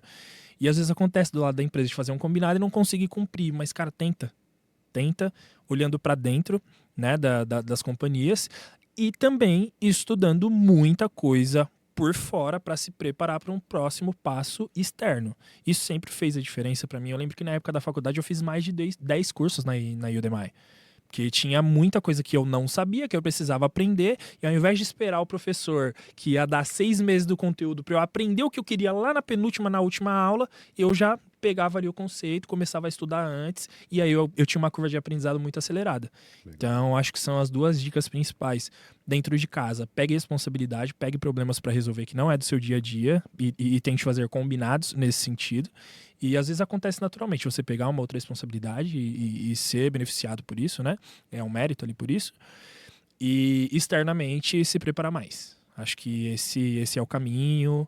Saber muito bem expor ali no seu LinkedIn, quando você está olhando para fora, olha, fiz esse treinamento, aprendi isso, aprendi aquilo. Hoje em dia o que a gente vê no LinkedIn é chat GPT o tempo todo, né? Ah, olá comunidade, oi pessoal, gostaria de compartilhar o meu certificado. E, tipo, cara, eu acho que não é esse caminho, sabe? Eu acho que o ideal é mostrar o que você está estudando, o que você está aprendendo e com aquilo, como que você consegue resolver outros problemas. Eu acho que tem que ser nesse caminho quando a gente olha para fora. Cara, se vê eu postando muita coisa no LinkedIn, é óbvio que eu dou aula hoje, então tem que mostrar algumas coisas ali para conseguir atingir mais alunos, né? Ou prospectos de alunos. Mas, cara, viu que eu tô postando muita coisa ali no LinkedIn e eu tô querendo outra oportunidade, pode ter certeza absoluta, ó. Resolvi esse problema X, economizei tanto, né? Parei de usar essa tecnologia que me levava 3 horas para resolver um problema que agora eu resolvo em 1 hora. Então, acho que esse é o caminho, sabe? De mostrar possíveis soluções que às vezes as pessoas não sabem que tem esses problemas. E você tem a solução, só precisa mostrar. Muito Então, bom. acho que esse é o caminho pro externo ali. Legal. Agora, dando sequência nesse storytelling incrível da sua vida, você estava no momento de buscar novas oportunidades, buscar uma remuneração que estivesse mais compatível com a faixa padrão do mercado e você começou a buscar novas oportunidades. Como é que foi esse processo e qual foi a próxima oportunidade, a próxima empresa que você trabalhou? Legal. Então eu faço uns bicos ali quando eu saio em setembro para tentar manter a casa ali. Pô, mal consegui pagar as coisas. A minha esposa segurou ali nesse momento. Ela já tinha uma mentalidade de guardar dinheiro que eu nunca tive. Para mim, pô, beleza. Quanto que eu peguei esse mês livre? Foi R$ 3.000? Foi 2,5? Tá bom. Paguei uma conta ali, paguei outra ali. Com o que sobrava eu gastava. Né? Às vezes gastava com besteira, às vezes sim, mas a maioria das vezes eu tinha necessidade mesmo de comprar alguma coisa ali e tá tudo bem. Eu não tinha mais uma coisa que eu digo que ela me ajudou muito. Eu não tive essa educação, não tive essa criação, não tinha como guardar dinheiro. Meu pai pagava pensão para ajudar minha mãe, mas, cara, a gente vivia muito ali.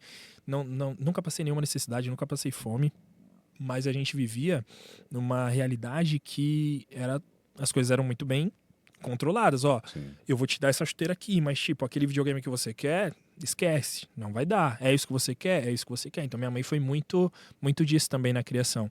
E aí a Ingrid já tinha o costume, tipo, de guardar uma grana, né? Então ela conseguiu ajudar ali naqueles 3 meses. E aí a moça me procura e fala, pô, tem uma oportunidade legal aqui, que o cliente adorou o seu perfil. Vamos fazer um processo seletivo com ele? Vamos.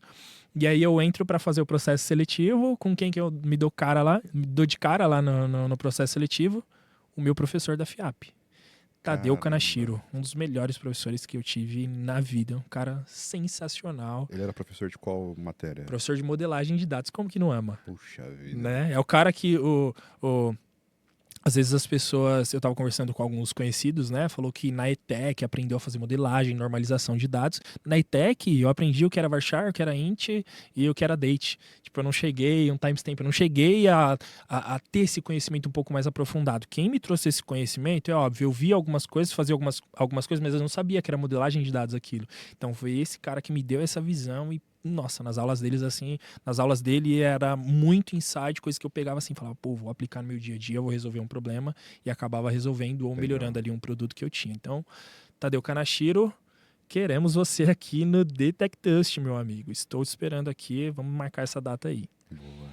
E aí, pô, processo seletivo com o meu professor, graças a Deus eu me dedicava nas aulas dele. Eu era o melhor aluno? Não era, mas eu era dedicado pra cacete nas aulas dele. E aí ele falou, pô, vou dar uma oportunidade pro menino. Eles já tinham gostado do meu perfil, aí fiz mais uma provinha, fui bem na prova. Eu sei que eu não tirei 10, porque eles falaram, assim que eu entro na sala, o Tadeu pergunta, qual foi a nota do Wellington no teste e tal? Ó, não foi 10, mas ele foi muito bem. Aí o Tadeu fala pra mim, você tem que estudar mais e tal. Aquela coisa ali de professor.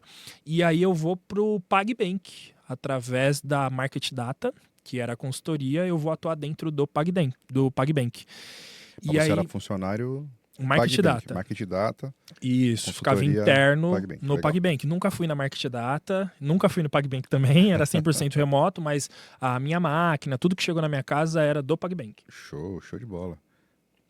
E aí, você estava atuando lá como qual cargo? Como é que foi tua vida no PagBank? Ali eu já estava como analista de dados sênior, por conta do perfil que eu tinha. É engraçado, até na negociação eles falaram, pô, a gente tá vendo aqui que você tem um perfil sênior, mas em banco de dados você não é sênior ainda, então a gente quer fazer a proposta para você como pleno. Eu falei, como pleno eu não vou. Eu sou sênior, eu vou mostrar para vocês que eu sou sênior. Eu posso não ter o conhecimento necessário agora para essa vaga, mas vocês podem ter certeza que vocês estão lidando com um perfil sênior. E aí, cara, eles aumentaram um pouquinho o salário, me deram o cargo de sênior. Foi uma empresa que eu fiquei pouquíssimo tempo. Eu tinha saído da CDF um pouquinho também queria sair por conta de qualidade de vida. Aí encontrei isso na Monteverde, né? E o que ficou faltando? Tinha qualidade de vida, mas não tinha um salário que eu achava que eu merecia. Vou atrás do salário. Era um salário bacana ali, acho que era próximo de R$6.000, talvez um pouquinho mais de R$6.000, lá no PagBank, né? No Market Data. E o desafio era um pouco maior, porque eles tinham uma plataforma de ETL para CRM, né, para alimentar ali os times de marketing, feita 100% no SQL Server. Então, o que eu conhecia de SQL Server não resolvia todos os problemas. E lá os caras manjavam muito de SQL. Legal. Muito. Eu trabalhei 6 meses lá, não consegui ter entregas significativas, até por conta do período curto, mas foi uma empresa onde eu aumentei muito o meu nível de maturidade em SQL. Entendeu? Porque eu tinha contato com o coordenador, que era o coordenador técnico. Foi a primeira vez que eu tive contato com o coordenador técnico. Esse cara me ensinou um monte de coisa. Ele pegou na minha mão mesmo, me ensinou um monte de coisa que, assim, para ele era muito básico e que eu precisava aprender. E tinha um sênior também lá, o coordenador era o Bruno e o sênior era o Christian, que era um cara que dominava a plataforma, manjava muito, muito mesmo. E aí aprendi algumas coisas, desenvolvi ali o meu nível de SQL, foi um pouco para cima. E só que, cara, eu trabalhava sábado, domingo, às vezes, trabalhava, sei lá, 15 dias seguidos sem ter férias, sem ter folga. Depois eu conseguia tirar esses dias de folga, mas aí qual foi o problema? Qualidade de vida, eu não tô conseguindo bater minha bola, não tô conseguindo jogar mais. E aí falei, pô, não tá legal. Então, como era um período curto, ali um período de 6 meses, eu decido ir para o mercado. Aí vem uma oportunidade de fazer um processo seletivo na TOTS. E o que te motivou foi a qualidade, buscar mais qualidade de vida. Qualidade de vida. Eu fiz uma movimentação salarial com aumento de R$ 300. Aham. Então, Eu te cara, entendo. eu não queria grana ali. Não era grana o problema. Eu já tinha um salário que estava um pouquinho mais legal. E eu mudei por qualidade de vida. Eu te entendo, cara. Qualidade de vida é uma coisa que muda muito a gente, que faz a gente sofrer mais do que o necessário, né? E é muito importante para melhorar nossa qualidade de vida a gente ter algum tipo de parceiro que ajude a gente na condução dos nossos projetos, né? Que é exatamente aquilo que a gente tem aqui na Pub Produções, sabe? Na Pub Produções, quando a gente decidiu fazer esse projeto a partir da Pub, nossa qualidade de vida, a qualidade do nosso projeto, do nosso produto, melhorou muito, cara. Os caras, eles entregam um ambiente lindo. Olha, vocês estão vendo, cara, esse ambiente, esse cenário é lindo. Todo o suporte que o pessoal entrega pra gente, todo o acompanhamento do passo a passo. Não é só você vir gravar e ir embora. O antes, o durante, o depois. A Pub Produções consegue ser completa em tudo que ela entrega, cara. Então, meu conselho para você que está querendo tirar o seu plano do papel e está sofrendo, está perdendo qualidade de vida com isso, vem para a Pub, tá? Porque com a Pub, além de seu produto ter mais qualidade, porque eles têm um conhecimento gigantesco do negócio, que é produzir conteúdos digitais, você também vai ter uma vida mais leve, mais tranquila. Você vai dividir o peso de produzir conteúdos com alguém que é extremamente capacitado em tirar isso do papel. Vem para a Pub. Uau! Quando eu tiver uma empresa, você vai cuidar do marketing. Pode ter certeza absoluta disso. E aí, voltando para sua história, que eu tô cada vez gostando mais de conhecer sobre você, a gente está nesse momento onde você está buscando novas oportunidades, e aí caiu a oportunidade de você participar do processo seletivo para TOTS. Isso. Como é que foi isso daí? Cara, foi muito, tipo, não quero isso pra mim, não quero isso pra mim. Em seguida apareceu a oportunidade de processo seletivo. Aí fiz o processo seletivo, primeira etapa, foi aprovado ali. Deu match total com o propósito ali da TOTS, que utilizava, tinha uma plataforma de BI que rodava 100% no SQL Server, era o que eu estava fazendo ali, já tinha aumentado meu nível de maturidade. Então, isso como sênior, né?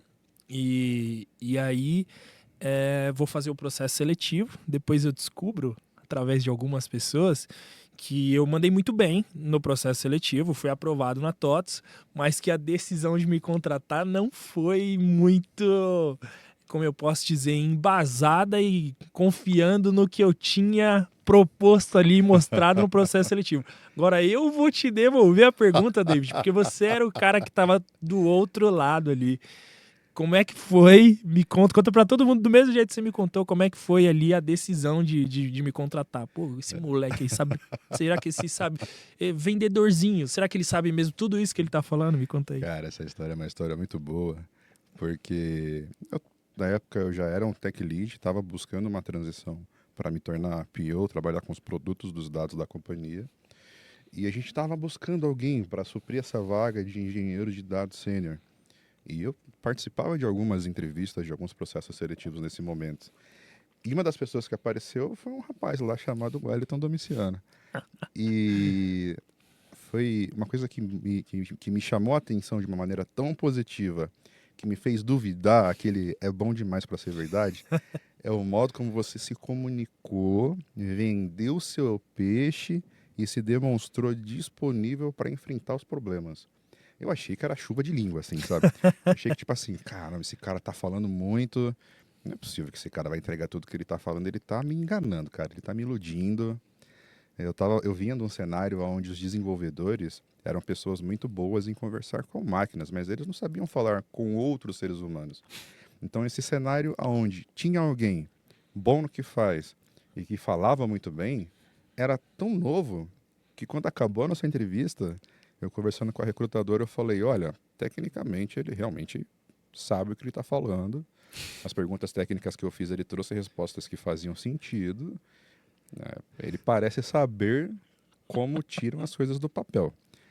Mas eu acho que esse cara é meio marqueteiro, sabe? Eu já tinha uma experiência não muito boa de outras pessoas que faziam parte do meu time naquela época e que tinham esse perfil de falar muito e entregar pouco.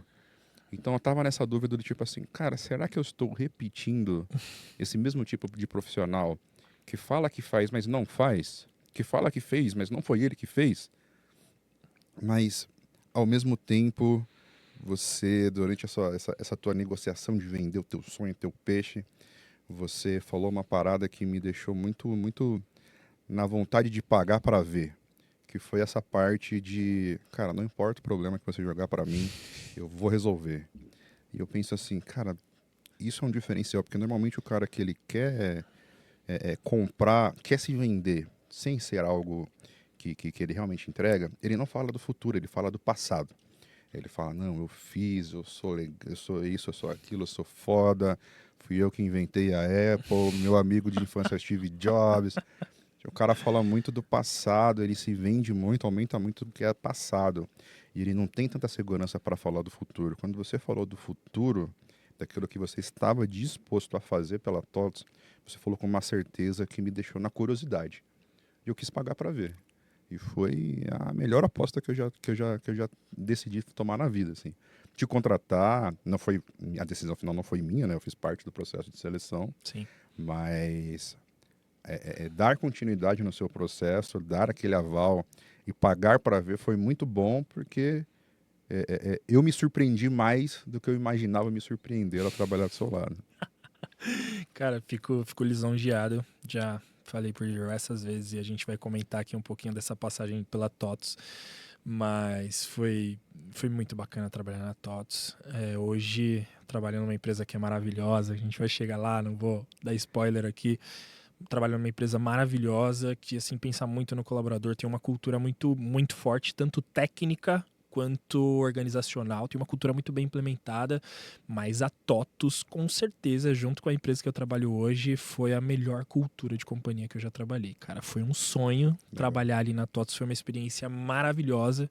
Tive alguns conflitos também, algumas coisas que aconteceram ali que faz parte do jogo, mas que foi uma experiência, assim, fantástica, cara. E lá na TOTS você chega como qual posição? Chego já como engenheiro de dados sênior, olhando muito para a visão de inovação, mas os primeiros BOs que acontecem lá são do que, David? SQL Server, talento, já fizemos isso, já fizemos aquilo. Aí o menino falou, deixa eu dar uma olhada. O que está acontecendo, o que a gente pode mudar? E eu lembro que tinha um especialista lá, o Edu, que ele me deu um banho de loja, ó, isso funciona assim, funciona assado, tentei fazer isso, tentei fazer aquilo, tal, o que você acha? Vamos tentar fazer essa mudança. E aí eu lembro que a gente tomou a decisão de fazer uma mudança e o Edu fala assim, pô, a mudança que o menino fez aí, a gente reduziu 30 minutos. Aí o coordenador na época cresceu o olho e falou, pô, será que a gente não tem mais oportunidade de otimizar isso? Então tinha sido contratado meio que para trazer inovação ali, né? Falar de novos produtos, olhando para uma plataforma já de Big Data, né? Uma evolução ali do que a TOTS tinha no momento. E fico meio que amarrado na melhoria da plataforma atual para fazer alguns avanços ali. A gente fez muita mudança mesmo, mas era o principal produto ali da companhia para mensurar os resultados. Então, ao mesmo tempo que a gente melhorava um pedaço, a gente tinha que grudar mais uma tabela na ponta final, tinha que grudar mais um dash, algum outro mecanismo ali de analytics ou até mesmo para acompanhamento operacional. E aí virou um Megazord, né? Um produto gigantesco. Então, por mais que a gente fizesse várias melhorias, cara, a plataforma já estava um pouco limitada, né? E aí tinha aí um projeto, né, de fazer essa migração que aconteceu ali por tudo que você me conta, né, as pessoas que eu converso de lá da TOTS também, mas eu acho que antes de sair eu planto uma sementinha muito boa ali na TOTS, que é, galera, tem uma forma mais rápida de fazer isso aí, tem algumas possibilidades que a gente pode explorar aqui. Tô vendo que a gente tem um jobzinho ali no Databricks, quem fez, como é que foi e tal, vocês conseguem me explicar? Pô, a galera não conhecia muito bem, porque realmente tinha sido desenvolvido por um cara que não fazia mais parte ali do corpo do time. Sim. E eu falei, aí beleza, essa oportunidade de inovar, vamos fazer diferente, várias discussões de arquitetura, desenho pra cá, desenho pra lá, pô, todo mundo empolgado, vamos. E eu acho que eu consegui provocar isso na galera, né, de trazer esse pensamento. E o que acontece? Esse jobzinho que funcionava há mais de um ano, tudo ok. Pô, tem que mudar uma parada aqui nesse script, porque não tá dando certo. E aí o que eu falei, David? dá essa porra que eu resolvo, mano. Pode deixar. Ah, sabe como você vai resolver? Ah, você é especialista em Python? Não, conheço Python, estudei bastante na faculdade, foi assim, assim, assado. Deixa eu dar uma olhada. Cara, dito e feito. Foi a forma mais rápida? Foi a melhor forma de resolver o problema? Tenho minhas dúvidas, mas eu resolvi o problema e eu entreguei. É isso que eu ia falar. Acho que quando você pega esse tipo de desafio para fazer, não é... Claro, o cenário ideal é você resolver de um jeito que logo de primeira você constrói a Torre Eiffel da parada. Mas a tecnologia muda de uma maneira muito rápida. Então, mesmo que você fizesse algo que fosse O melhor. 10/10, o creme de la creme, daqui a 6 meses, 1 ano, ia estar defasado. Sim. Então, mais importante do que essa preocupação de fiz ou não da melhor maneira, é o fato de que você resolveu o problema. Concordo Você plenamente. apega a isso e tenha certeza que foi um sucesso. Cara, concordo plenamente. É o que eu tento trazer para o time hoje, nas empresas que eu passei. Muito da visão do que eu aprendi ali também contigo, em desenvolvimento de produto, nível de maturidade, evoluções, né? Que eu não tinha muito essa visão. Para mim que PO, que PO? Quem é esse cara aí? Quem é esse tal de PO aí que eu nunca vi? E eu lembro que às vezes a gente tinha que desenhar a solução, pensar como fazer, a gente mesmo olhar para o que precisava entregar para o cliente, e aí a TOTS me traz um tal de David, que era o PO lá, que tipo, não, calma, você não precisa se preocupar com isso.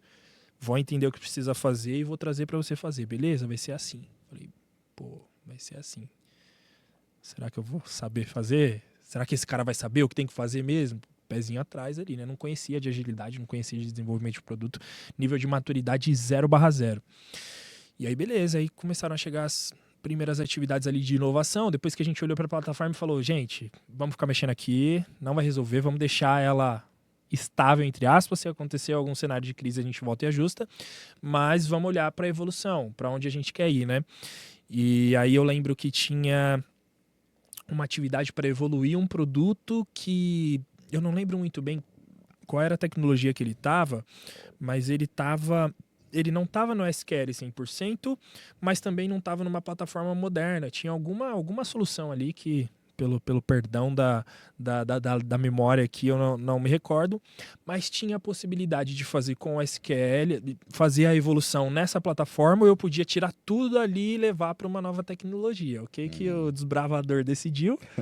2 dias eu resolvo isso aqui. Mas se a gente levar para essa plataforma e já fazer um primeiro job que vai funcionar ali como insumo para a gente consumir?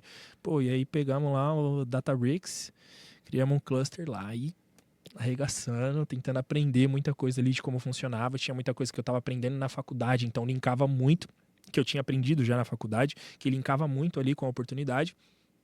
E aí falei, cara, eu vou fazer já na plataforma moderna, já vamos trabalhar com cluster, computação distribuída, vamos utilizar Python aqui. No melhor momento a gente utiliza o SQL, mas tem coisa que é muito mais fácil a gente fazer em Python. E aí decidimos, com o seu apoio ali, com todo do time também, queria muito fazer acontecer, né? De fazer, foi acho que um projeto muito bacana mesmo, que eu plantei essa sementinha ali, comecei a primeira parte, aí depois a gente teve que dar prioridade para uma outra coisa, aí chegou a JV, que é uma joint venture aí entre TOTUS e o Itaú, que é uma empresa que eu não conhecia. E chegou um primeiro job ali para fazer da JV, e aí, você fez aquela primeira parte lá, agora o que você acha da gente fazer de novo no Databricks? Vamos embora. E aí fiz um pair programming ali com o Serafim, que já conhecia bastante de Python, que já tinha uma experiência já mais de software como desenvolvedor. Eu tinha muita experiência com dados, mas eu não tinha uma experiência consolidada assim como desenvolvedor. E aí nesse projeto a gente faz um pair programming, pega um pouco do que um conhece, um pouco do que o outro conhece. E aí chegamos num momento muito bacana de fazer a primeira entrega ali. E aí quis o destino que mais um recrutador me procurasse. Depois desse período aí na TOTS, fiquei mais de um ano, quase 1 ano e meio na TOTS. E quis o destino que viesse uma outra oportunidade, né? Para fazer um processo seletivo. Fiz o processo seletivo, primeira etapa sem saber para onde era a empresa. Sabia que era uma empresa grande, mas eles não podiam revelar. E aí faço a segunda etapa e descubro que é para trabalhar na Claro. Legal. E aí recuso, que homem, hein? Recuso a primeira proposta e falo, aqui na TOTS tem muito espaço, tá muito legal o que eu tô fazendo aqui, não quero arriscar. E aí Passou um tempinho, algumas coisas rolando ali, a gente pensando muito e o nosso gerente executivo muito próximo da gente, pô, vamos para esse caminho, vamos mudar, vamos fazer isso, vamos fazer aquilo. E alguns burburinhos de que surgiriam ali oportunidades. E, pô, fechadão com a TOTUS, total. Mas aí volta a galera da Claro e fala, tá, beleza. A gente ofereceu aqui algo que é compatível com... É ótimo para o que você ganha hoje. Os benefícios aqui são melhores. O que a gente precisa fazer para te trazer? Aí eu, pô, até um pouco inocente. Não sei. Como que vocês fazem aí normalmente? Meu bobão, né? Como vocês fazem aí normalmente? Pô, a gente entendeu que você é o cara para criar aqui o nosso data lake, utilizando a AWS e tal. E que você... A gente quer você para tocar esse projeto aqui, porque vai muito de encontro com o teu perfil. A gente quer um cara que tivesse formação em dados também, e eu tinha tal, então a gente quer essa tua base aí para criar aqui a nossa plataforma. E aí eu falei, bom, vou pensar e falo com vocês, então. Pô, me fiz difícil ainda. Daí eu lembro que tinha tirado uns dias de folga, assim, da TOTS e tal. E aí eu tô lá num parque aquático e aí eu falo, amor, me ligaram agora aqui, perguntaram o que mais eu queria pra ir pra Claro, né, e tal. Aí começa aquela negociação, ela trabalhava com remuneração na época. Ela falou assim, qual foi a proposta que eles fizeram? Tá... o máximo que você pode jogar, que eu acho que eles vão aceitar é X.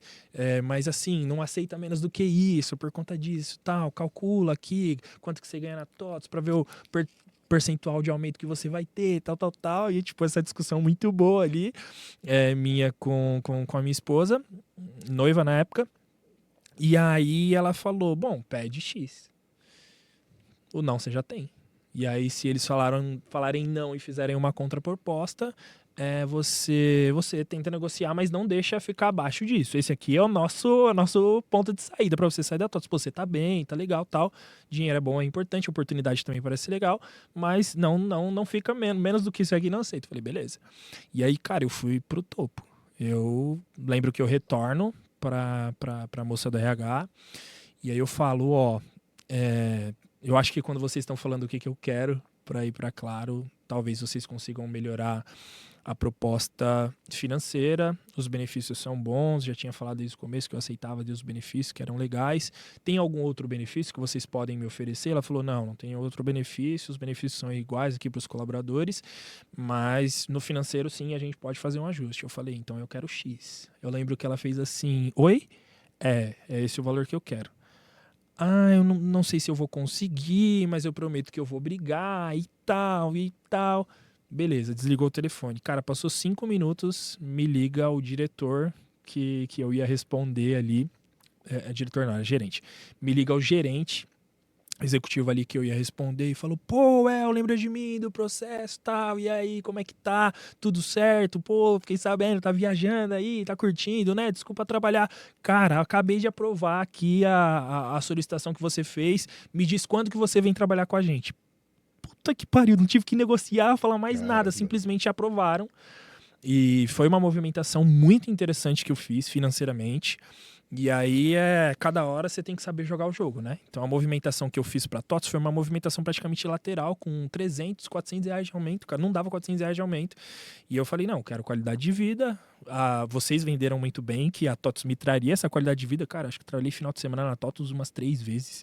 Teve um cenário de crise ali, mas eu não lembro de ter ficado muito trabalhando assim durante o final de semana. Então, tive realmente qualidade de vida. A gente curtia muito, inclusive, né? Vários barzinhos. E aí, nesse momento, pelo que eu entendi da Claro, eu também não iria trabalhar final de semana e tinha uma oportunidade gigantesca de fazer uma implementação, de dar o meu nome para uma plataforma, fazer do zero, cheque em branco, né? E, cara, eu tive um aumento de remuneração, assim, de quase 60%.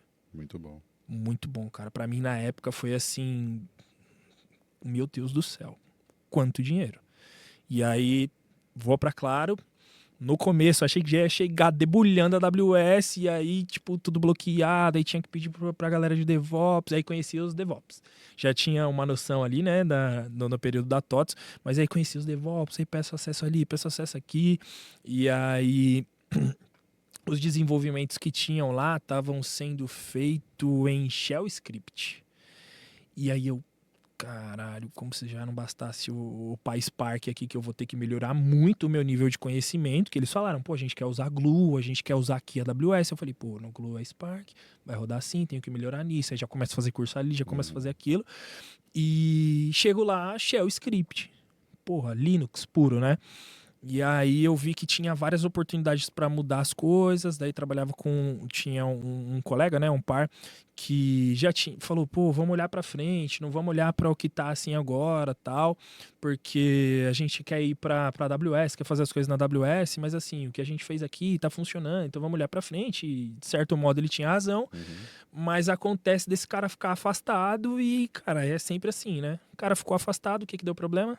A porra do Shell Script. Enquanto isso, a gente falando com consultoria para apoiar a gente no projeto, que pessoas especialistas ali em AWS para fazer acontecer e tal, isso tudo rolando em andamento, rolando ao mesmo tempo, só que o que estava funcionando ali parou de funcionar. Pô, você manja de Shell Script? Não. Cara, e agora? E agora eu vou resolver.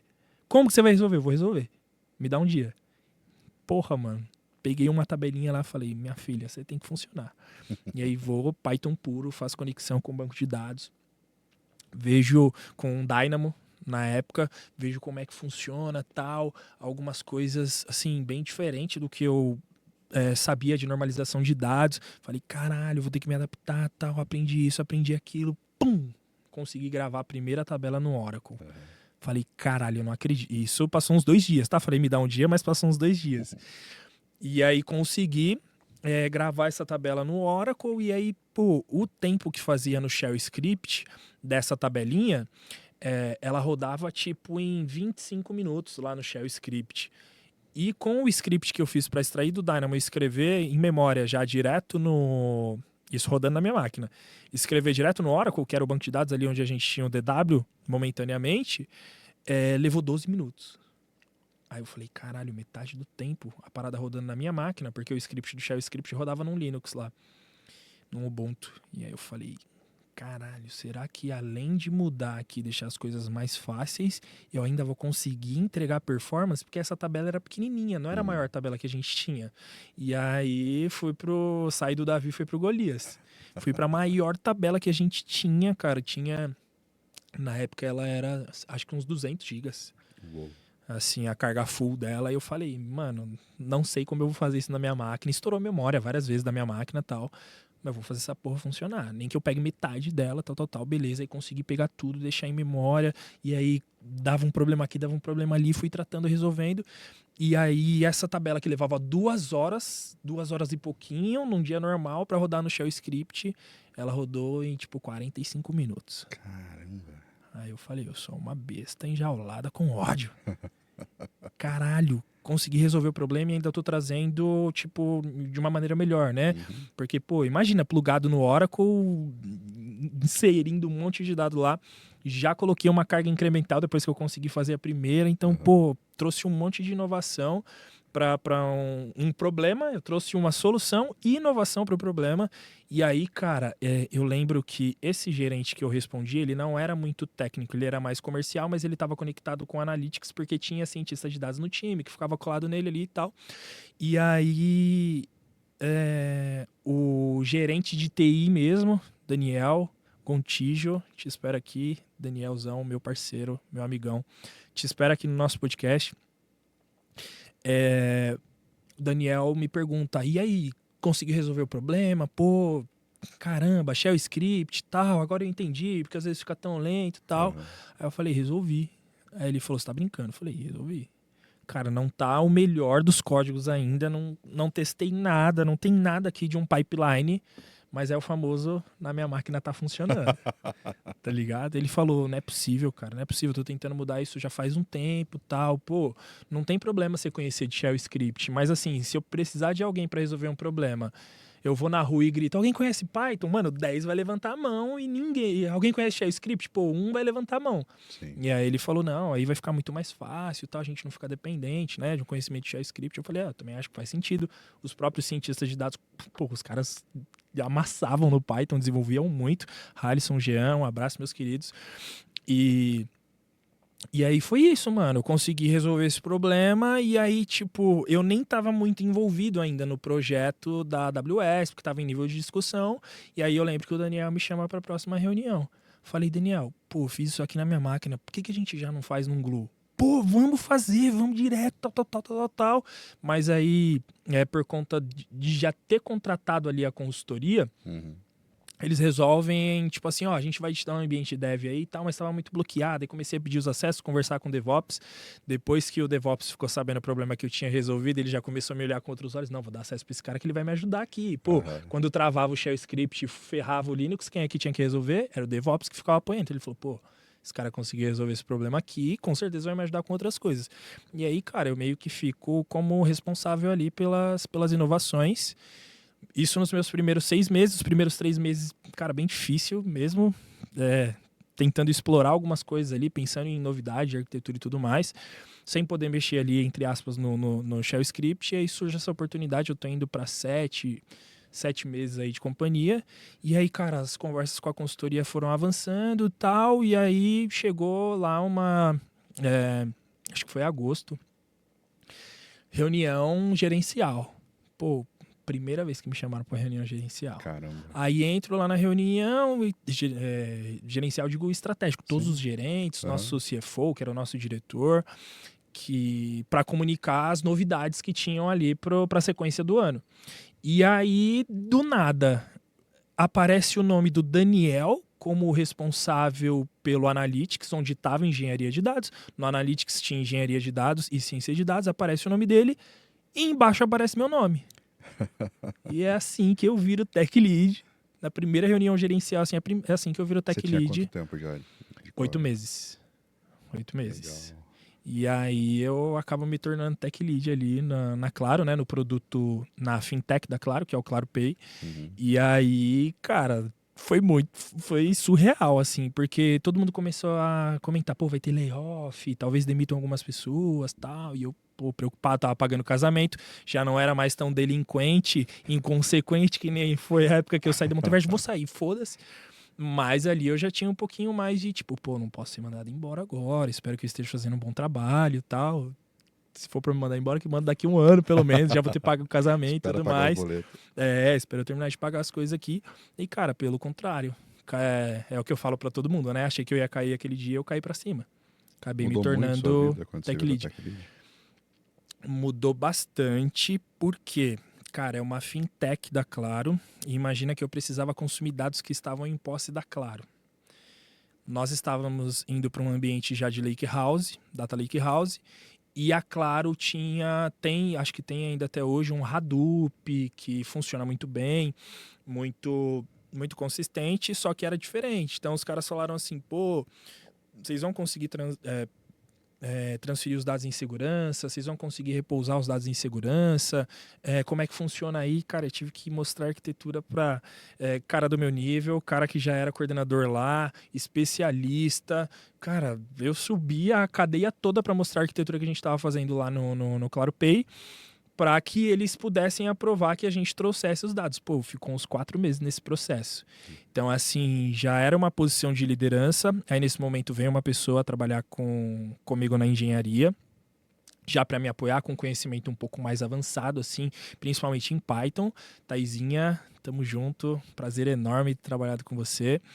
E aí vem a Thaís, fortaleceu muito o time, cara, aí vem o projeto, eu brigando de um lado, a Thaís desbravando o técnico com a consultoria do outro e fazendo as coisas acontecer. Eu acho que demorou uns 8 meses, era um projeto que era para ser de 4 meses, demorou uns 8 meses, mas a gente entregou um Data Lake House que está sendo muito utilizado até hoje. Converso com o DevOps, Thales, Flavião, meus amigos, cara, é muito bom passar pelas empresas assim e criar conexão.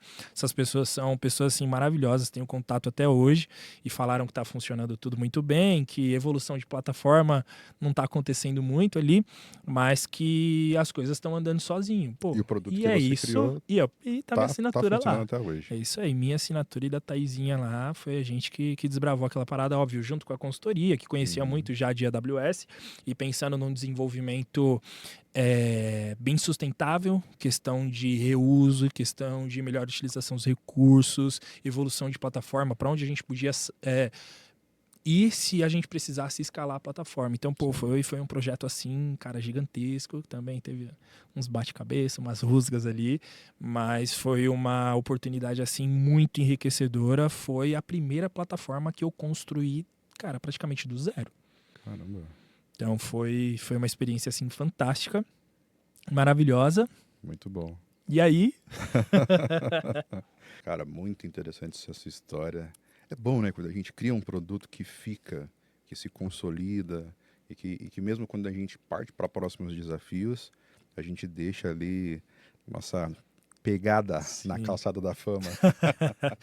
cara, é E tipo falando isso. sobre próximos desafios, teve esse momento onde você fez grandes entregas na Claro e depois surgiram novos desafios. Qual foi o seu futuro?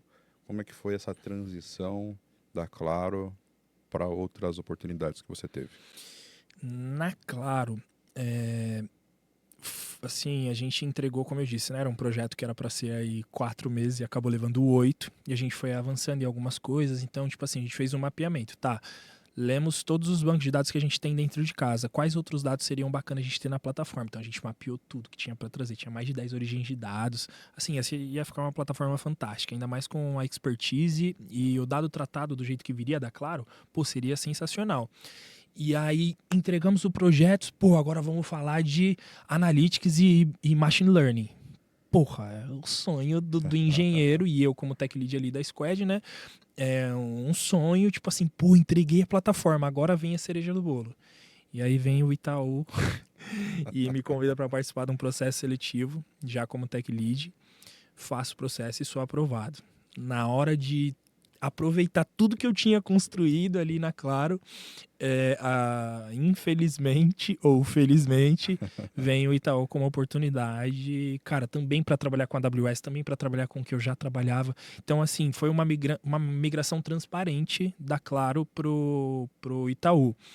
Questão de remuneração, basicamente a mesma coisa. Não foi pela remuneração que eu fui que eu fui pro Itaú. Foi pelo desafio. Foi pelo desafio, é óbvio, a remuneração variável um pouco melhor do que o que eu tinha ali no ClaroPay, mas se olhar para quantidade de oportunidades que eu teria de virar um especialista, um coordenador, cara, eu tinha tipo 50 olhando para o Itaú e dentro do ClaroPay eu teria que esperar um pouquinho. Eu já respondia para um gerente, não tinha um coordenador entre a gente. Eu acho que esse seria o caminho natural, viu? Eu acho que ia acabar me virando ia acabar me tornando um coordenador de TI ou um coordenador ali de dados, talvez no ClaroPay. Eu acho que ia surgir a oportunidade, o produto, cara, fantástico, fantástico mesmo, tá ajudando muito a Claro a reduzir custo. Legal. Mas vem o Itaú, curti a oportunidade, e aí vou trocar ideia com o meu gerente, é muito engraçado, né? Ele, pô, então agora que o time tá encaixado, aí você me foge, caralho, porra. A gente não tem como brigar com o Itaú, eu nem vou falar nada pra você. Se você tá vindo trocar ideia comigo, conversar assim comigo, é porque, pô, você já tá praticamente decidido. Tem alguma coisa que eu posso fazer, mas, cara, eu conheço o Itaú. Ele trabalhou no Citibank.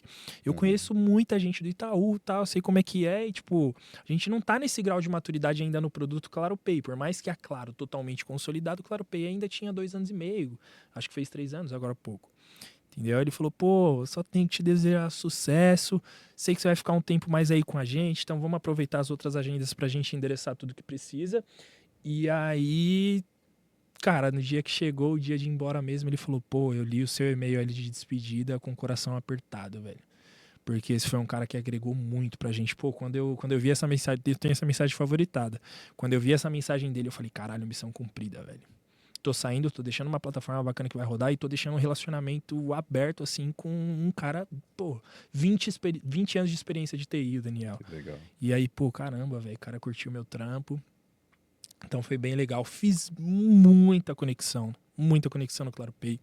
Algumas eu mantenho ainda o contato, outras mais de LinkedIn ali, mais profissional mesmo. Mas assim, foi muito bacana e caiu lá dentro do Itaú. Tô começando a minha jornada ainda no Itaú, aprendendo muita coisa, saindo de uma estratégia de Data Lakehouse, indo para uma estratégia de Data Mesh. aprendendo coisas novas. É uma empresa gigantesca, cara, difícil mensurar o tamanho assim dos produtos. Eu não cuido de tantos produtos quanto eu cuidava ali no ClaroPay ou até na TOTUS, mas os produtos que eu cuido são gigantescos, cara, são megazords. Então é uma mudança assim de paradigma. Antes eu conseguia dar conta de muitas coisas, agora eu dou conta de muitas coisas de produtos diferentes e agora eu dou conta de muitas coisas dentro de dois produtos que são assim, tipo, o nosso to be ali, o que é o que a gente quer para o futuro como estratégia. Legal. Então, acho que esse é o principal diferencial, mas estou curtindo bastante, bem desafiador mesmo. Iniciei ali como tech lead de um time de dados, de plataforma, agora já caiu mais um time aí para eu tomar conta também. Estou muito Legal. feliz. Se está surgindo oportunidade, se estão me colocando para ajudar em mais coisas, significa que o trabalho está sendo reconhecido. Cara, estou muito feliz mesmo. Lembro que eu entrei no Itaú, assim, o Itaú tem vários prédios, né? Mas eu entrei no Seik, que é um dos prédios principais ali na Conceição, e aí ele tem um prédio novo, e aí para conectar o prédio que é um pouco mais antigo do prédio novo, você passa por um túnel debaixo da terra como se fosse um metrô. Cara, eu passei ali e me deu vontade de chorar, velho. Caramba, que Falei, legal. caralho, olha a dimensão da empresa que eu tô, velho. E eu comentei com um dos meninos que trabalha comigo, né? Meu xará lá, o El. Eu comentei e eu falei, mano, isso aqui é totalmente fora da minha realidade, velho. Eu tô, tipo, realizado pra caralho. E muita coisa acontecendo, muita oportunidade, mano. Sei que eu tô participando de algo grandioso, que isso vai, cara, jogar minha carreira lá pra cima, pro que eu quero pro futuro. Muito contente. Ainda sobre o futuro, qual futuro você tá almejando? O que você pretende construir no Itaú? Cara, o Itaú eu tenho a oportunidade de fazer carreira em Y, né? Então, o meu próximo passo seria como coordenador ou como especialista. E aí, se fosse para eu escolher, quero ser um especialista de dados. Mas assim, o especialista, ele não faz gestão de pessoas, ele ajuda na gestão dos produtos, né? E ao invés de ter uma ou duas squads, vai ter 3 ou 4 squads ali que vai ter o apoio do especialista.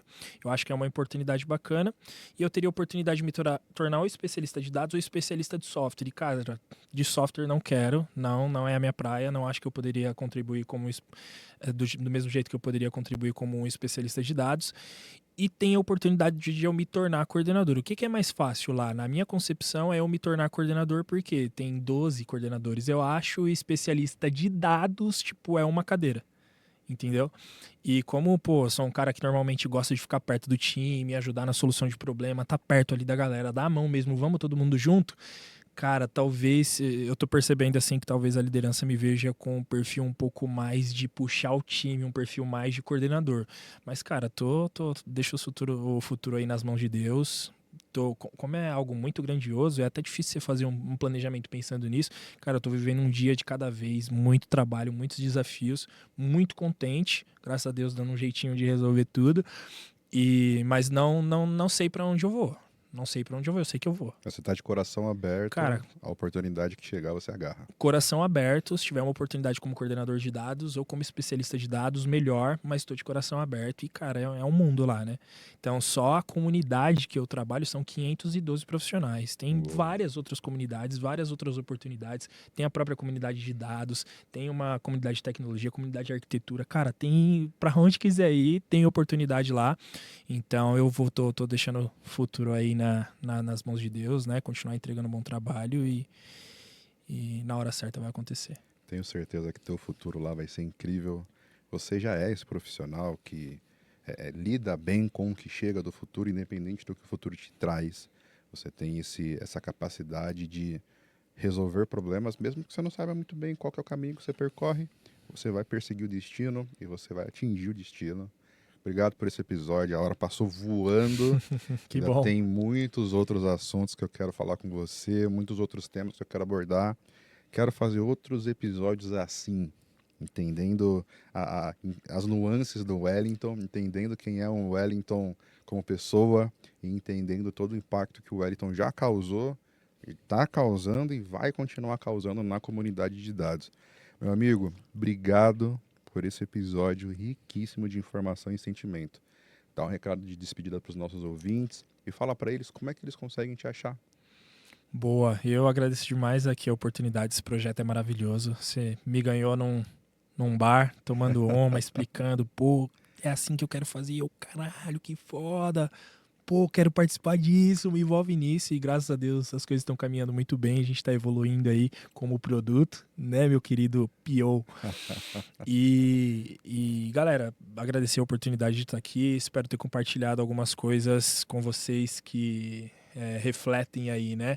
A um pouco da minha carreira, tudo que aconteceu, nem tudo foram flores, né? Tive muitos desafios, mas acho que principalmente agarrar as oportunidades, olhar para o problema e ver a oportunidade, eu acho que é o principal, é o que me trouxe aqui. Se eu puder deixar uma dica para a galera, façam isso, olhem para o problema como uma oportunidade.